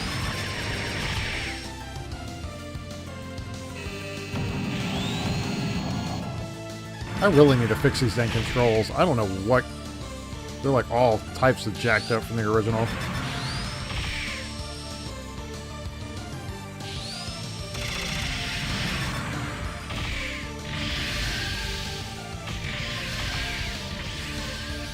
Do the knife thingy! Poke him! Sword him! Let's see. SFG is fun. Pinball and arcades. That sounds like my kind of jam. It has way more than the Southeast Game Exchange. Like a ton more. Yeah. Oh, man, the arcade at Southeast Game Exchange this year was sad, man. It was sad. I was real disappointed in that arcade selection this year. I don't know if like the people just they told them they could put less stuff out there, they need to have more room, but it was it was not good. And oddly enough, they wasted space. So they had 2019 is when y'all went to the Southern Fried Gimmicks, Mike's saying. So 2019, good night. Really? It's the most arcades they had. That is shocking to me, Wazrin, because I feel like last year they had more arcade machines. It felt bigger. That's wild. Well, maybe the selection of games was like lackluster then, and it just made it seem like it was smaller, because they really didn't have a really like jump out selection of games. They had a Typing of the Dead. But it was in Japanese, right? And it was Japanese keyboard, so no one could play it. Just wild. I want you to notice something about the mech. Yeah, it was a selection. When I'm flying around... What about the mech? When I'm flying around with this mech, notice that there's a spinning thing on his back. Uh-huh. Do you know what that is? No, what is it? Okay, look when I'm just walking, although I'm probably going to die. Look when I'm just walking. Uh-huh. It's a Sega Saturn, and when I'm running, it's the disc from the Sega Saturn spinning. Oh, that's fun. That's cool. I like that. Dude, this guy is mangling me. Oh man. Oh. This actually is playing a lot better than it used to, and it looks really good in person. I don't know how well it looks in the stream, but... Oh, it looks good. It looks really good on stream. But this is the thing about the MiSTer. I got in on it when it was a little cheaper. I still think it is 100% worth its price right now. Because you don't have to, like, mod every system that you have. You know? If you get a clean HDMI signal out, you can do digital. You can do analog signals. I don't know. The low fidelity is part of the experience when you've got these consoles. You've got that, and you've got a CRT. Play it with the lower fidelity. I can play it on the CRT. That's the thing, though. It shoots out HDMI and analog at the same time. Then why do you have the consoles? That's a very good question. It is. If it's like you are fighting to not play the consoles that you spend so much money and time on. The reason I started this is what you get if you're a human being and you just want to play games, and you just kind of want to have something that's really nice. Because you put like what? You put like $250 into this, and you can get every game you'll ever want to play, pretty much classic wise. Yeah, old consoles are cool. I love it. I love playing them. I love messing around with them. They're great, and that's why I play them. That's why I play on them. You know, warts and all. It's part of the experience. Yes. Well, you can get a light gun for this. I forget the name of it, but you can get a light gun. They have what is it called? I think it's like snack adapters, which will let you use original controllers and stuff. This is kind of cool too. The backgrounds, it auto switches. I have it turned on, so it just pulls these amazing backgrounds, like this really weird looking Street Fighter. Yeah, that's boy, that's a background, all right. Yeah. So okay, what was the other one it was wanting me to try? It was a Sega game. It was called Decap Attack. Okay, and that was the Genesis, right? Yep.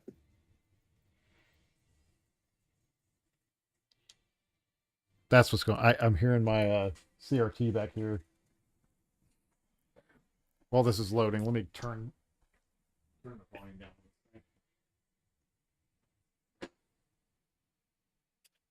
What do you hear on your CRT?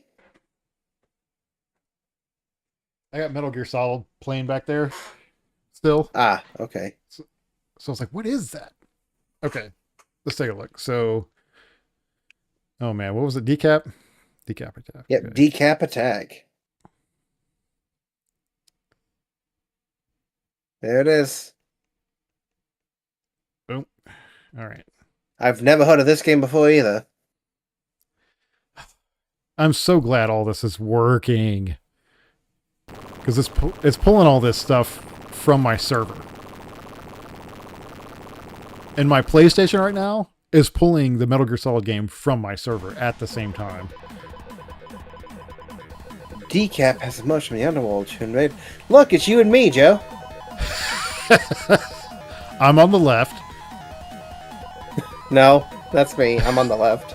No, I'm the guy at the top. You're the mat.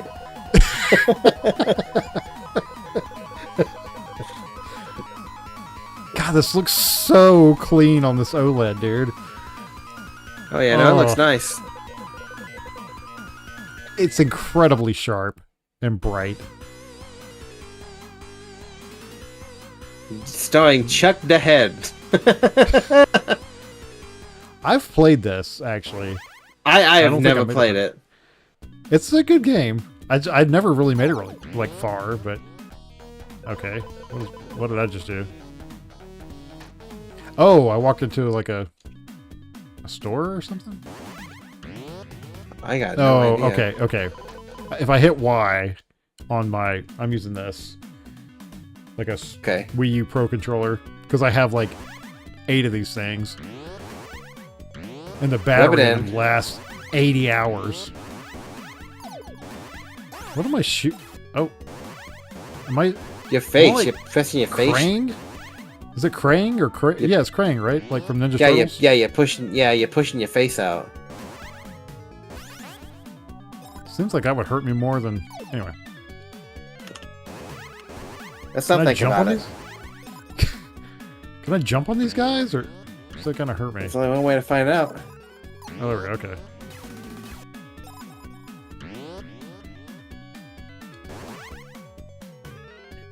What is this guy? It's like a mummy or something? Oh, crap! Oh! Oh, God.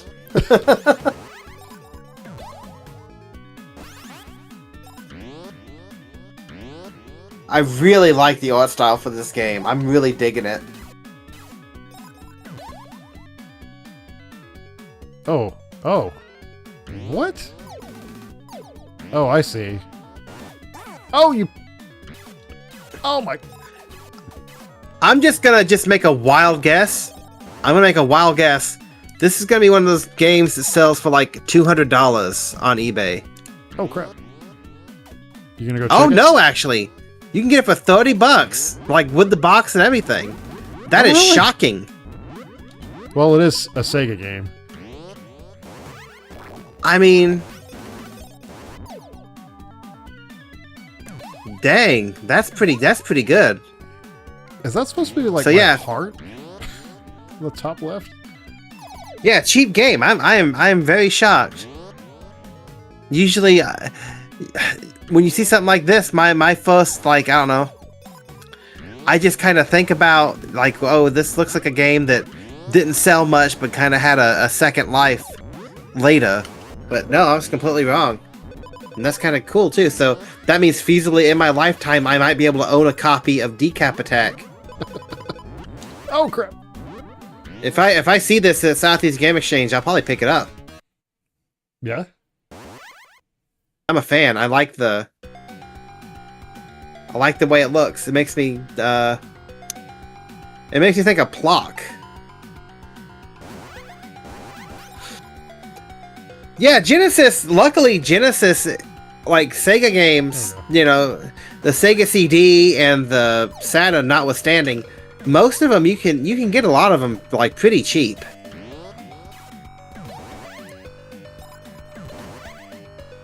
It's like Super Nintendo and is like really stupidly expensive for whatever reason. And you know, if you're into collecting Atari games, man, you are lucky because nobody wants those pieces of junk. Yeah. You can get those real cheap. Ain't that right, Joe? Rub it in. I've sold a few. Not as many as I thought. You'll get through it though. Oh crap! This is almost like that Psycho Fox game, and how the physics work. Yeah, that's what Wasserman was saying. He was like, it's the same kind of, like, the same sort of feel. Yeah, it's like... He said the word. Yeah, Wasserman. Yeah. Nobody wants those games. I got a bin of like, it was like 100 Atari 2600 cartridges and like a really nice bin for like $30 on the last day of the Southeast Game Exchange, like last year. Nobody wants those things. Oh, is it? Oh, that's interesting. Oh, I got a head. Oh, that's how you get ahead in life. Wait, what? What just happened? Oh, it came back to you. I have to like jump on that bird. That's no way to get ahead in life. I think. How do I jump on this bird? I can't jump that high. What do I do, Hero Rosram? Save me.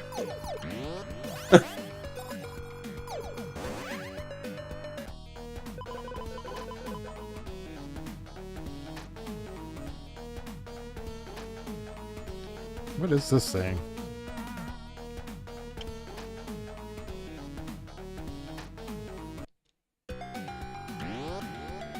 Yeah, you can. Yeah, 2600s for like a period there, they were like really easy to come across, and they still are. Like you can still find them, and when you find them, they're pretty cheap. No. Oh well, there you go. Jump and hold jump, or keep hitting the button and you float. You can float in this game, Joe. What? I thought I felt like a floating thing happening before, but I know what the heck I did to do it. Oh come on. Oh, I see. That's okay. Oh, so you can like Yoshi kick. Okay, that's cool. I gotta look into this game. I'm really digging this game. I'm a fan. I'm a fan of whatever this nonsense is. Oh my gosh, I cannot make this freaking jump. My God, dude. Yes, I'm not doing well here. There we go. Oh my gosh.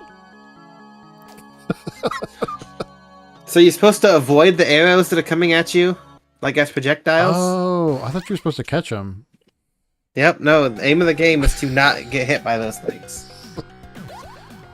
Just a little pro tip from your gamer friend Tyler. You're like on the hotline. Oh, come on. Yeah. Yeah, just don't play like Joe. Yeah. Yeah, when I get the game, dude, I can guarantee you I'll be doing so much better. Oh! Take that. What even are you? I hope you're asking about the character in the game. Yeah, no, I'm asking the character in the game. Like, just asking me, like, what are you? Yeah, what are you? It's a horrible gamer. Oh, God. Okay. Oh, my gosh. Oh, my God, dude. Yeah, I'm not... I'm gonna chalk it up to the lag between the capture card and coming across the room from the MiSTer. Okay. So what was the other game? Whatever makes you feel better. Let's pick a different game.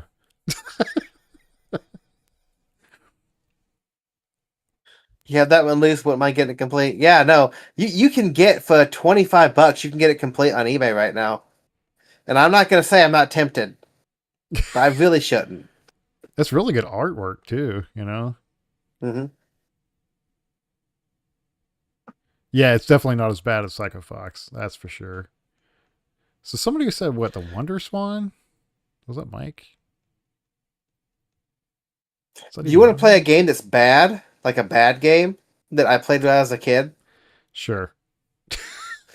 Go to the Super Nintendo and turn on Pink Goes to Hollywood. That already sounds bad, but okay. Don't do it, Tyler. Wait for the hunt in person. Yeah, I think for that kind of stuff, I tend to I'll not go on eBay for, because finding it. Pink Goes to Hollywood.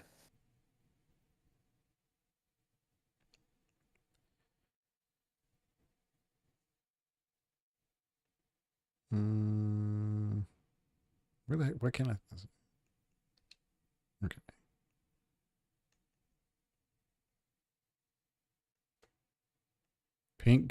Pink Goes to Hollywood, right? Yep. All right, here we go. Who's Pink? You'll see. Like Pink Panther? Oh yeah, it's totally Pink Panther. Let's see. Mike says Dinosaurs for Hire. What console's that for? Oh, that's Genesis, I think. Remember I picked that up? You can turn this off and... Oh yeah, you can turn this off and turn that one on if you want. I guarantee you there is no joy to be had here. No, I'm curious. You know when you're like a kid and you only have access to like 2 games? Right. I had Super Mario World and I had Pink Goes to Hollywood. What kind of all of a sudden this rats that comes up? Yeah. Lord. The jumping. I'm not going to tell you mechanics anything about the controls or what to do. I mean, this kind of reminds me of what the heck? What? You touched the rat and you died. You can't even jump on him? You can, but it's the controls are really just, yeah. Oh my. Okay. I don't need to kill the rat. I just need to get past the rat, right? I mean, I guess I'll go this way. Just gonna chill. I got a hat on. It's a hat like an extra that's life. that's your health. That's your health. If you get hit, you lose your hat. I have always liked these games where like you're a toy almost, you know, in like a big human world. You're in like a movie set. You're in Honey, I Shrunk the Pink. Oh my God. Did this and come out? As you move, like say when what? Honey, I Shrunk the Kids came out? Like, is it a play on that? Yeah. So I was about to say, touching certain things in this will bring you to certain other levels. This is Pink Ranger. So now you're in a Western. Okay. What's this? Toll do anything? So if you find a coin... Oh my God. If you find a coin, you can put it in the toll booth and it makes stuff happen. Like if you get one for the drawbridge, it'll make a bridge appear. You really got to play this game to like get things. I was distracted by the cows. Yeah, the cow clouds. Yeah. I'm like, what? How the heck do I get down? Why am I? Okay, fine. I'm just gonna run for it. All right. What was the other game? Dinosaurs for Hire for the Sega Genesis. Okay. That's core. There's also a version of this game made for the Sega Genesis called Pink Goes to Hollywood. Oh, great. Yeah, it's apparently a little bit better. Are you serious, or is it? Yeah. No, apparently they gave the Pink Panther an up attack. Like they did a few things that made the game a little bit better. But yeah, no, I think if I ever stream again, I think I might play Pink Goes to Hollywood and play through it, because I might be one of the few people to like have actually played through the game. Okay. And another little fun fact about that game that I found out like long before I even knew what any of this was, the developers of the game had so little care, they left a debug option enabled on the live cartridge. So if you plug in a second controller, you can do like a lot of debug stuff. Which is just interesting. It was just fun to mess around with as a kid. Dinosaurs for Hire is a Genesis game? I maybe I don't have the ROM for it. I see Dinosaur's Tale, Dino Land. Let me look it up and see if it's got a different name or something.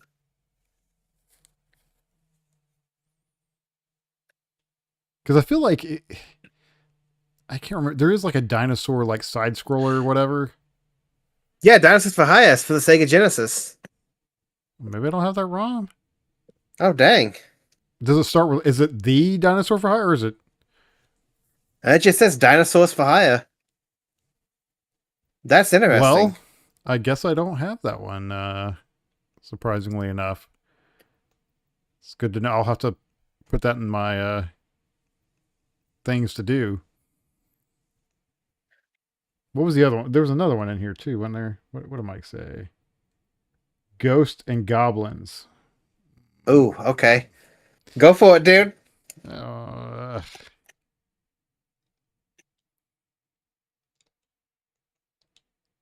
It's on here, right? Let's see. This one has ghouls and ghosts. So, because Ghost and Goblins was Master System? Or was that ghouls and ghosts too? No, I don't remember. They're basically the same. Oh, thing, right? Speaking of that, have you had a chance to watch the new Stranger Things season yet? Yes. Okay, so let me tell you something. that made me so upset. Hold on. Before you, as everybody who's watching right now, forewarning, you have not No, it's fine. No, you ain't. No, they deserve to know this before they watch because it might make them not want to watch it. Don't tell them the one thing though. So no, I'm gonna say what I'm gonna say, and if they don't like it, then they can just not watch. So in the scene where it shows the boy playing the NES, right? He's playing the NES. The big guy, the big boy, right? Yeah, Derek, right? Okay, yeah. Tell me why he's playing the NES, playing Ghosts and Goblins on the NES, but on the TV they're showing the Super Nintendo version of Ghosts and Goblins.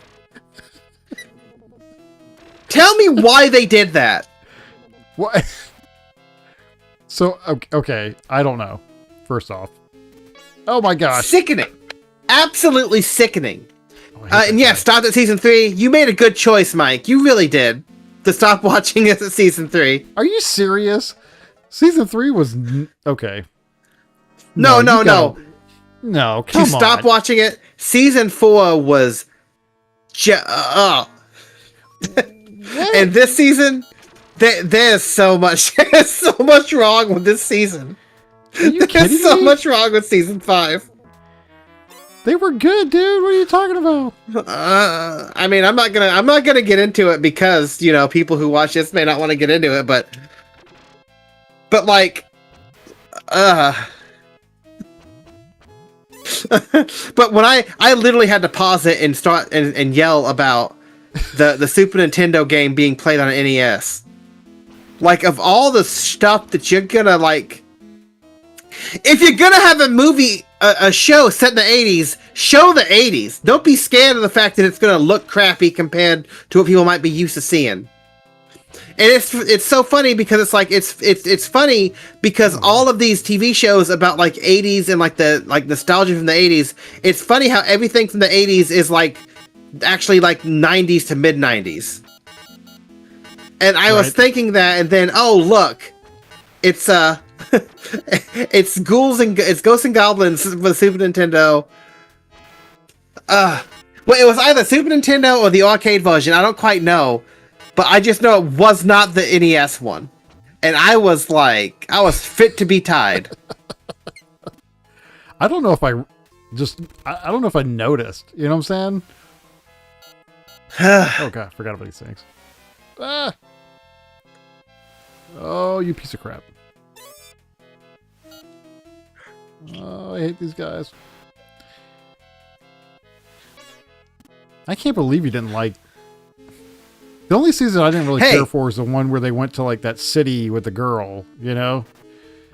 Hey, I didn't say I didn't like it, but I'm just saying it's bad. Okay? Like that, you can like something and think it's bad.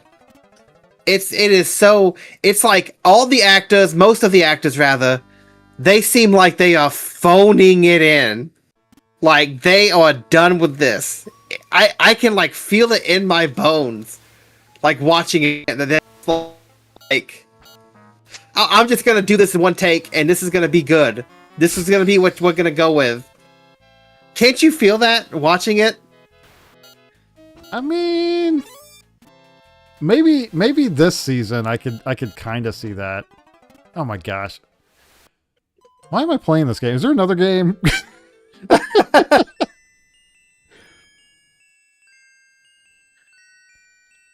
Oh, that's cool. I like the little book animation. Yeah.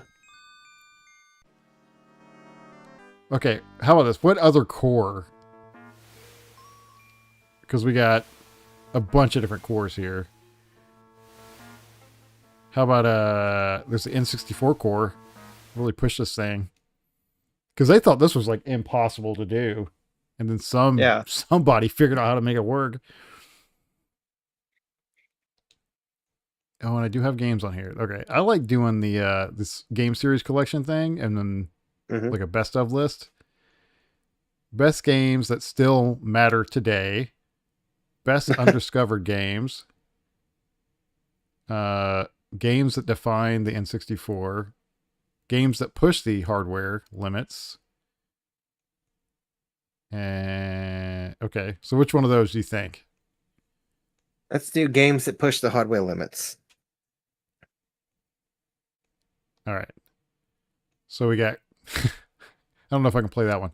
But there's Conker's Bad Fur Day, Legend of Zelda, Majora's Mask, Perfect Dark. I'd definitely say Perfect Dark did that. But... Yeah. I was about to say, what's a game you can just kind of play for a few minutes and not really like have to get a whole. How about you do F-Zero? Play some F-Zero a little bit. All right. So honorable mentions, F-Zero. Let's see how it works. Also has good music, right? Oh, yeah. I love this game. Interestingly enough, the first time I played this game, I had the Japanese cartridge that I got from a pawn shop in Liberty, South Carolina. What? How did the Japanese I don't know.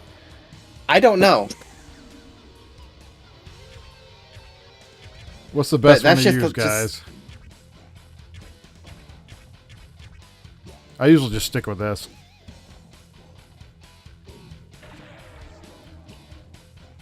Oh, yeah.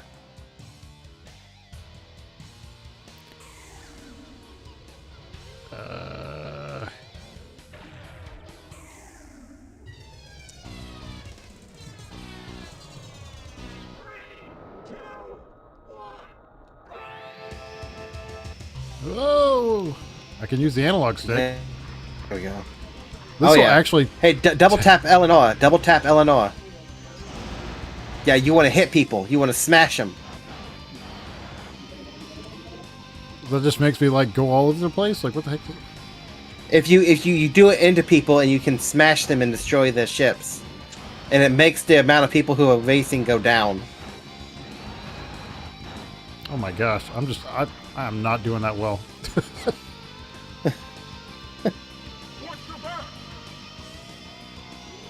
Oh my gosh!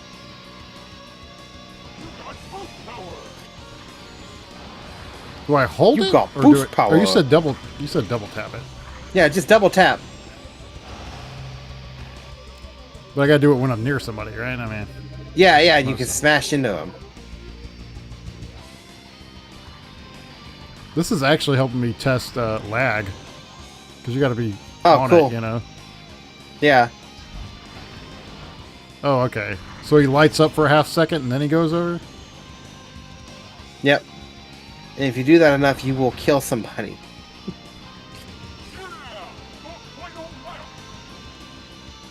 How many people play this game and hold up on the analog stick when they... I'm sure plenty. Because I was doing it let's go on stream too. Right? Like, I don't know, man. The MiSTer really just shines. So what do you think about that new N64 FPGA console that came out? It's neat, but I don't know why it had so many daggum like news, it's all I saw, like in like gaming news and stuff for like a couple days. I don't get why it was such a beloved, like something we need to know about. Like it's neat, it's like a neat hobbyist thing. But I don't know why Everybody had a like video freaking for out it. about it. Everyone had a video. Like, I mean, I guess you can chalk that up to the marketing, right? Doing a good job, making sure. I mean, it's not a bad price for a dang console, and an FPGA console at that. It's $200. That's you can hardly buy a working N64 for that now. You know, like. Yeah. Oh yeah, no, it was like priced really well. Yeah. If I didn't have this MiSTer, I probably would have been tempted to get it, you know? Uh-huh. Oh, and at first it said it didn't work with ROM carts. But now it does. It even works with a summer cart. Oh, dang. Okay. So, yeah, you don't got to do anything. You put like what was it, like $200 into it? You have all the games you'll ever want. Right?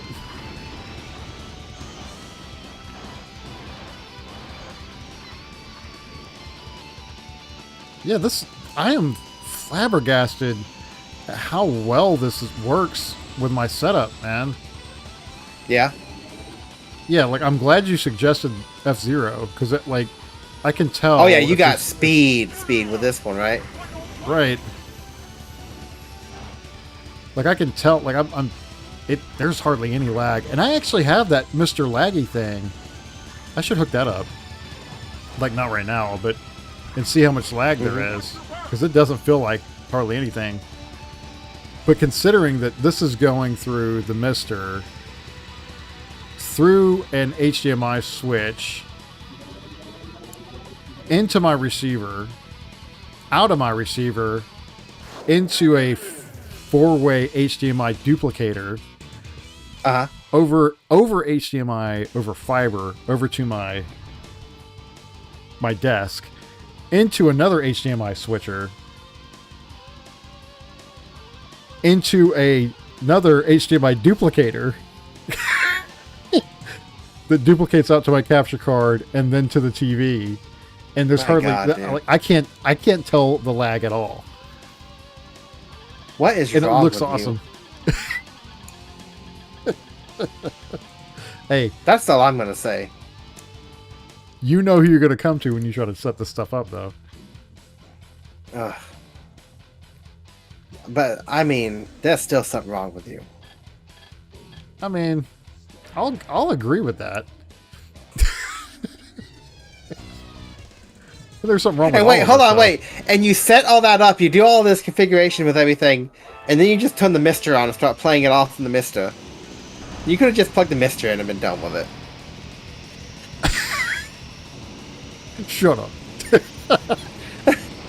Can't say nothing to it, because that's... I'm spitting truth, right? Yeah, but it doesn't look as cool as my setup does now. Okay. I don't know. I think for me, it's just I want to see if I can do it. You know what I'm saying? Can I figure out this problem? Yeah. And I am.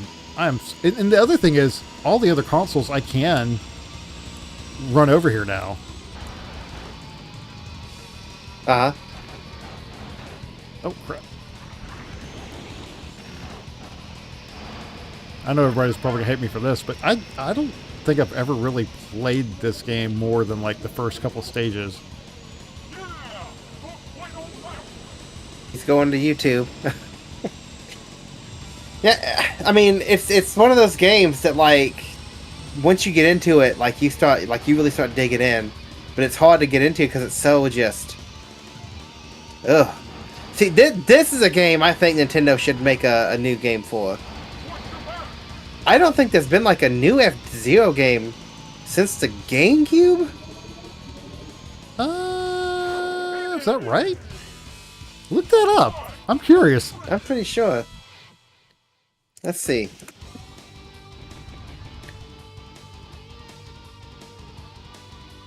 Let's see. So yeah, I mean, so we did the Saturn, we did the N64. I'm just gonna pull up the PlayStation just to show. Like, these are like the hardest things for this MiSTer FPGA to do. Hey, turn on. If you have it for the PlayStation, put a Trap Gunner on. That's another game that I played when I was a kid. The load for this system. Boom. Okay, Trap Gunner. Okay, let me see if I got it. Yeah. I might not have all the PlayStation stuff, but... Oh, okay. I feel like I only got it. All right, so let's see. You have F-Zero for the Super Nintendo. All right, and you have the satellite game. There was an F-Zero game that's going to come out for the Virtual Boy. Are you serious? That got canceled. That's interesting. Oh, I hope somebody has like the ROM somewhere. You know what I'm saying? Like, somebody's got to have like the developer has like the prototype. Yeah. Yeah. I only got up to C. And then you have F-Zero X for the Nintendo 64. Ah, okay. Well, All right, and then you had F-Zero Maximum Velocity for the Game Boy Advance, and it was also re-released on the Wii U. Huh. All right. Oh. What? Okay. Oh, okay. And then you had something called F-Zero AX, which is an arcade game that came out for this called the Triforce. Oh, okay. All right. And then you have F-Zero GX for the GameCube. All right. And then you had F-Zero GP Legend for the Game Boy Advance. F-Zero Climax for the Game Boy Advance. Oh, and then you had F-Zero 99 for the Nintendo Switch. Yeah, but that doesn't count. This is what's crazy. Yeah, that's just a Super Nintendo game. That don't really, yeah. So this is what's crazy. So the last like official honest to God F-Zero game that came out was F-Zero Climax for the Game Boy Advance in 2004. Good night. That's crazy. How insane is that? And the very last, like, if you want to do like a home console release, that was F-Zero GX for the GameCube, and that came out in 2003. That's crazy. They should definitely re-release that. That is, or make a new one. Not for make a new one. Make a new one. Oh, it'll be $90. Don't worry, it'll be $90, Joe. Look at this, dude. This is PS1. No, I'm looking at the F-Zero arcade cabinet now. That thing is slick. Oh, is it? My God. Yeah. You know what I need to add to OBS? Is like right above your Game Boy, another like Game Boy of some sort, just so you can share content that you're looking at. You know what I'm saying? Yeah, that'd be cool. Yeah. Let's see. Yeah, Mike said tint you a siphon filter. Nope, it can only be A to almost B to somewhere in the C's, I can get to right? C. I think I have all of C, I think. I need to figure out. I need to add those in. But Ace Combat was always fun. Oh, I was playing Ace Combat 7 on the PS4 Pro with the VR on. And I have a flight stick. Oh, so much fun, man. Heck, I might even play that after the stream tonight. That was so much fun. Yeah.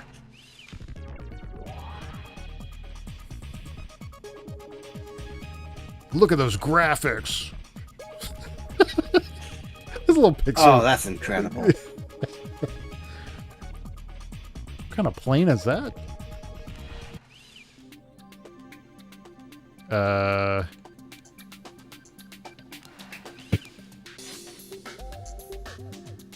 Sure. Hopefully, I don't know how to make the analog sticks work on this, though. Hopefully they just work. I got so into these games. Air Combat, Ace Combat 2 and 3. Just... Have you guys... Any of you guys ever played these? I never really got into like the space games. Like I'm not space, but like aircraft fighting games like this, like dog fighting. Oh, these dude, just wasn't really my bag, baby. I got into every single one of these games. They're so much fun.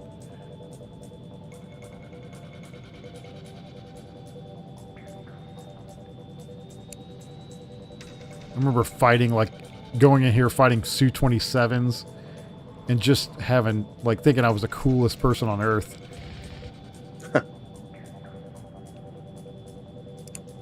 I mean, this plays pretty well. Oh, yeah. Come on. Get to that little dot.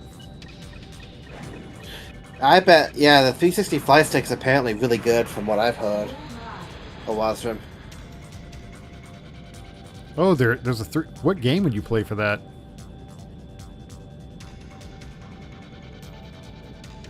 Oh, yeah. Get him. Bullseye. Bullseye. Yeah, I need to get the other PS1 games set up on this. But look at that. I mean, this is running off a little like developer board, basically. The people use for like important things, like I don't know, making sensors to know if like water levels are changing and stuff. Like, and I'm sitting here playing a PlayStation game on it. Yeah. The rumble works too, and the rumble on this thing is pretty good. Yeah. So anyway, it's gotten pretty late. So let me switch this back. But yeah, that worked really good, dude. Yeah, it did. Let's get back to here. Yeah, that worked really good. I'm psyched. I am super grateful to have been able to have the funds and all that. And actually, I'm very grateful for Tyler because he did help in this whole scenario of me being able to afford to get all this stuff. I am grateful. Like, seriously, I'm not being like, whatever. I am super grateful because he did buy a bunch of stuff off me. Like when Southeast Game Exchange came around. And he's been paid, like we'd worked out a deal, where he's just paying me a little each month, but it's really helped me get like, I could get these shelves, I could get a desk, it's like, so I'm very thankful. Thank you, man. And I'm just sitting there. You're welcome. I'm just sitting there looking at my Nintendo box going like, yeah, Joe's got a whole new game room and I got the Nintendo box. That's a really cool dang Nintendo box, though. Yeah. Yay.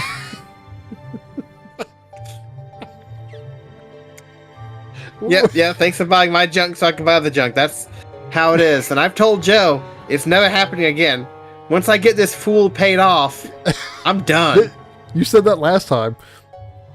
Yeah, I'm serious this time. You were serious last time. I'm serious this time. Don't you worry. I got some stuff that I thought you might be interested in. No, you don't. Oh, I bet I do around here somewhere. I mean, you've got those Mario statues. Those trophies. Which ones? The ones above my head? Yeah. I don't know. The story I have with those is so amazing. That's what I mean. So, okay, you ain't got nothing that I want then. Like, pretty simple. Yeah, there's got to be something. Okay. Oh, I forgot that was playing back there. When you're done with him, I got some stuff. Please don't say that.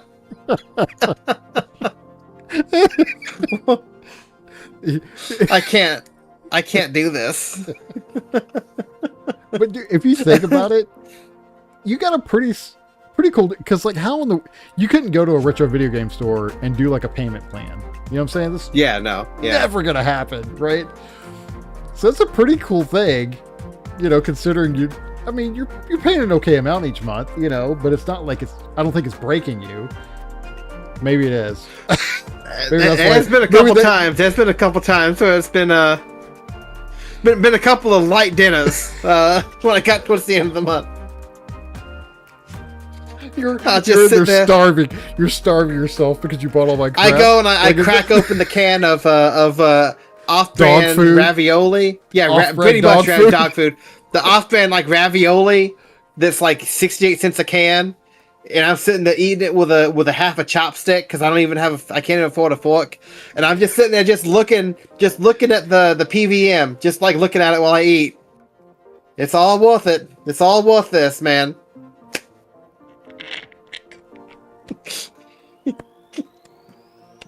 Oh, I'm tired. Oh, I'm dying. My face. That hurts. Oh, man. I hope that's not true. Because I would feel awful. I still have stuff for you to get, but I would still feel awful. You'd feel awful, but you'd do nothing to change it. Right, because I'm benefiting. Yeah. So that's all that matters. Oh, God. Well, okay. Before we keep going too long here, let's call it here. But I think what's the plan? Maybe we'll have to put this out on chat or something. But we're not going to stream, Christmas week or anything like that. But Yeah. I would like to, before Christmas, do like a Christmas live stream, like themed somehow, whatever that might be. Like maybe I play Christmas Nights on the Saturn, or something like that. No, not that. I know what you'll plan. I know what you'll play. What? You will play the Grinch for the PlayStation. No, you will play the. Okay. I mean, because the Knights game isn't that long. Yeah. We could see. Yeah. And at some point, I don't know if we could do this. If we can meet in person before Christmas, maybe we could do like a Christmas gift exchange or something like that and film it. I think that would be fun to like get in a tradition of something like that. I gotta get gifts. I gotta get gifts. I mean, I have a few things. It's definitely gonna be a ravioli month this month. I'm telling you that much. Might be canned beans. Oh, I can't afford canned beans, dude. What do you think? I'm made of money? They have food kitchens, right? That's what. I don't even. When I get packets of ramen, I don't even use seasonings. I save that for another meal. You eat the seasoning by itself with some water. I save it for different meals. I use it so I can have salt, because I can't afford a can of salt. Paying you off. So you're in hock to Big Joe. Because I use my mafia skills to get good stuff at the thrift stores. Yeah. It's like a gangster. Right. You're gonna be. I this is another thing I'm actually truthfully really grateful for. I don't have to come begging you. You know what I'm saying? Like you have it set. I don't even have to ask. Like everybody else that I've ever done something like this with, I thought, hey, hate to bother you. Can you haven't paid me yet, but I'm so grateful, man. Anyway. Yeah, I've seen what you've done to the people who don't pay back. So you've got, I can't not, Right. Right. Shh. Don't tell people. Be quiet about that. Let me look at my payment plan real quick, just so I can see, say live on stream. Uh-oh. Let's see. Let's see. I don't even know at this point. 3 or 4 more months left of paying you. Okay. And into then the new year. I'm done. Okay? Do you understand me? This is it. I got boxes of stuff I know that you want. Just waiting in the storage areas of my house. Okay. We'll see. Yeah. Anywho. Well, okay. Thank you guys for watching tonight. It's been fun. Thank you, Owazrim and Mike G. And who else? Tyler that got on. Tyler hopped in real quick. Yeah. Yeah. All you guys, we really appreciate you commenting and stuff. It makes it so much fun to have people watching. So, but yeah, I think next week we'll try again. Same bat time, same bat channel. And if you have any suggestions on what we should do for the episode, let us know. But until then, peace out and have a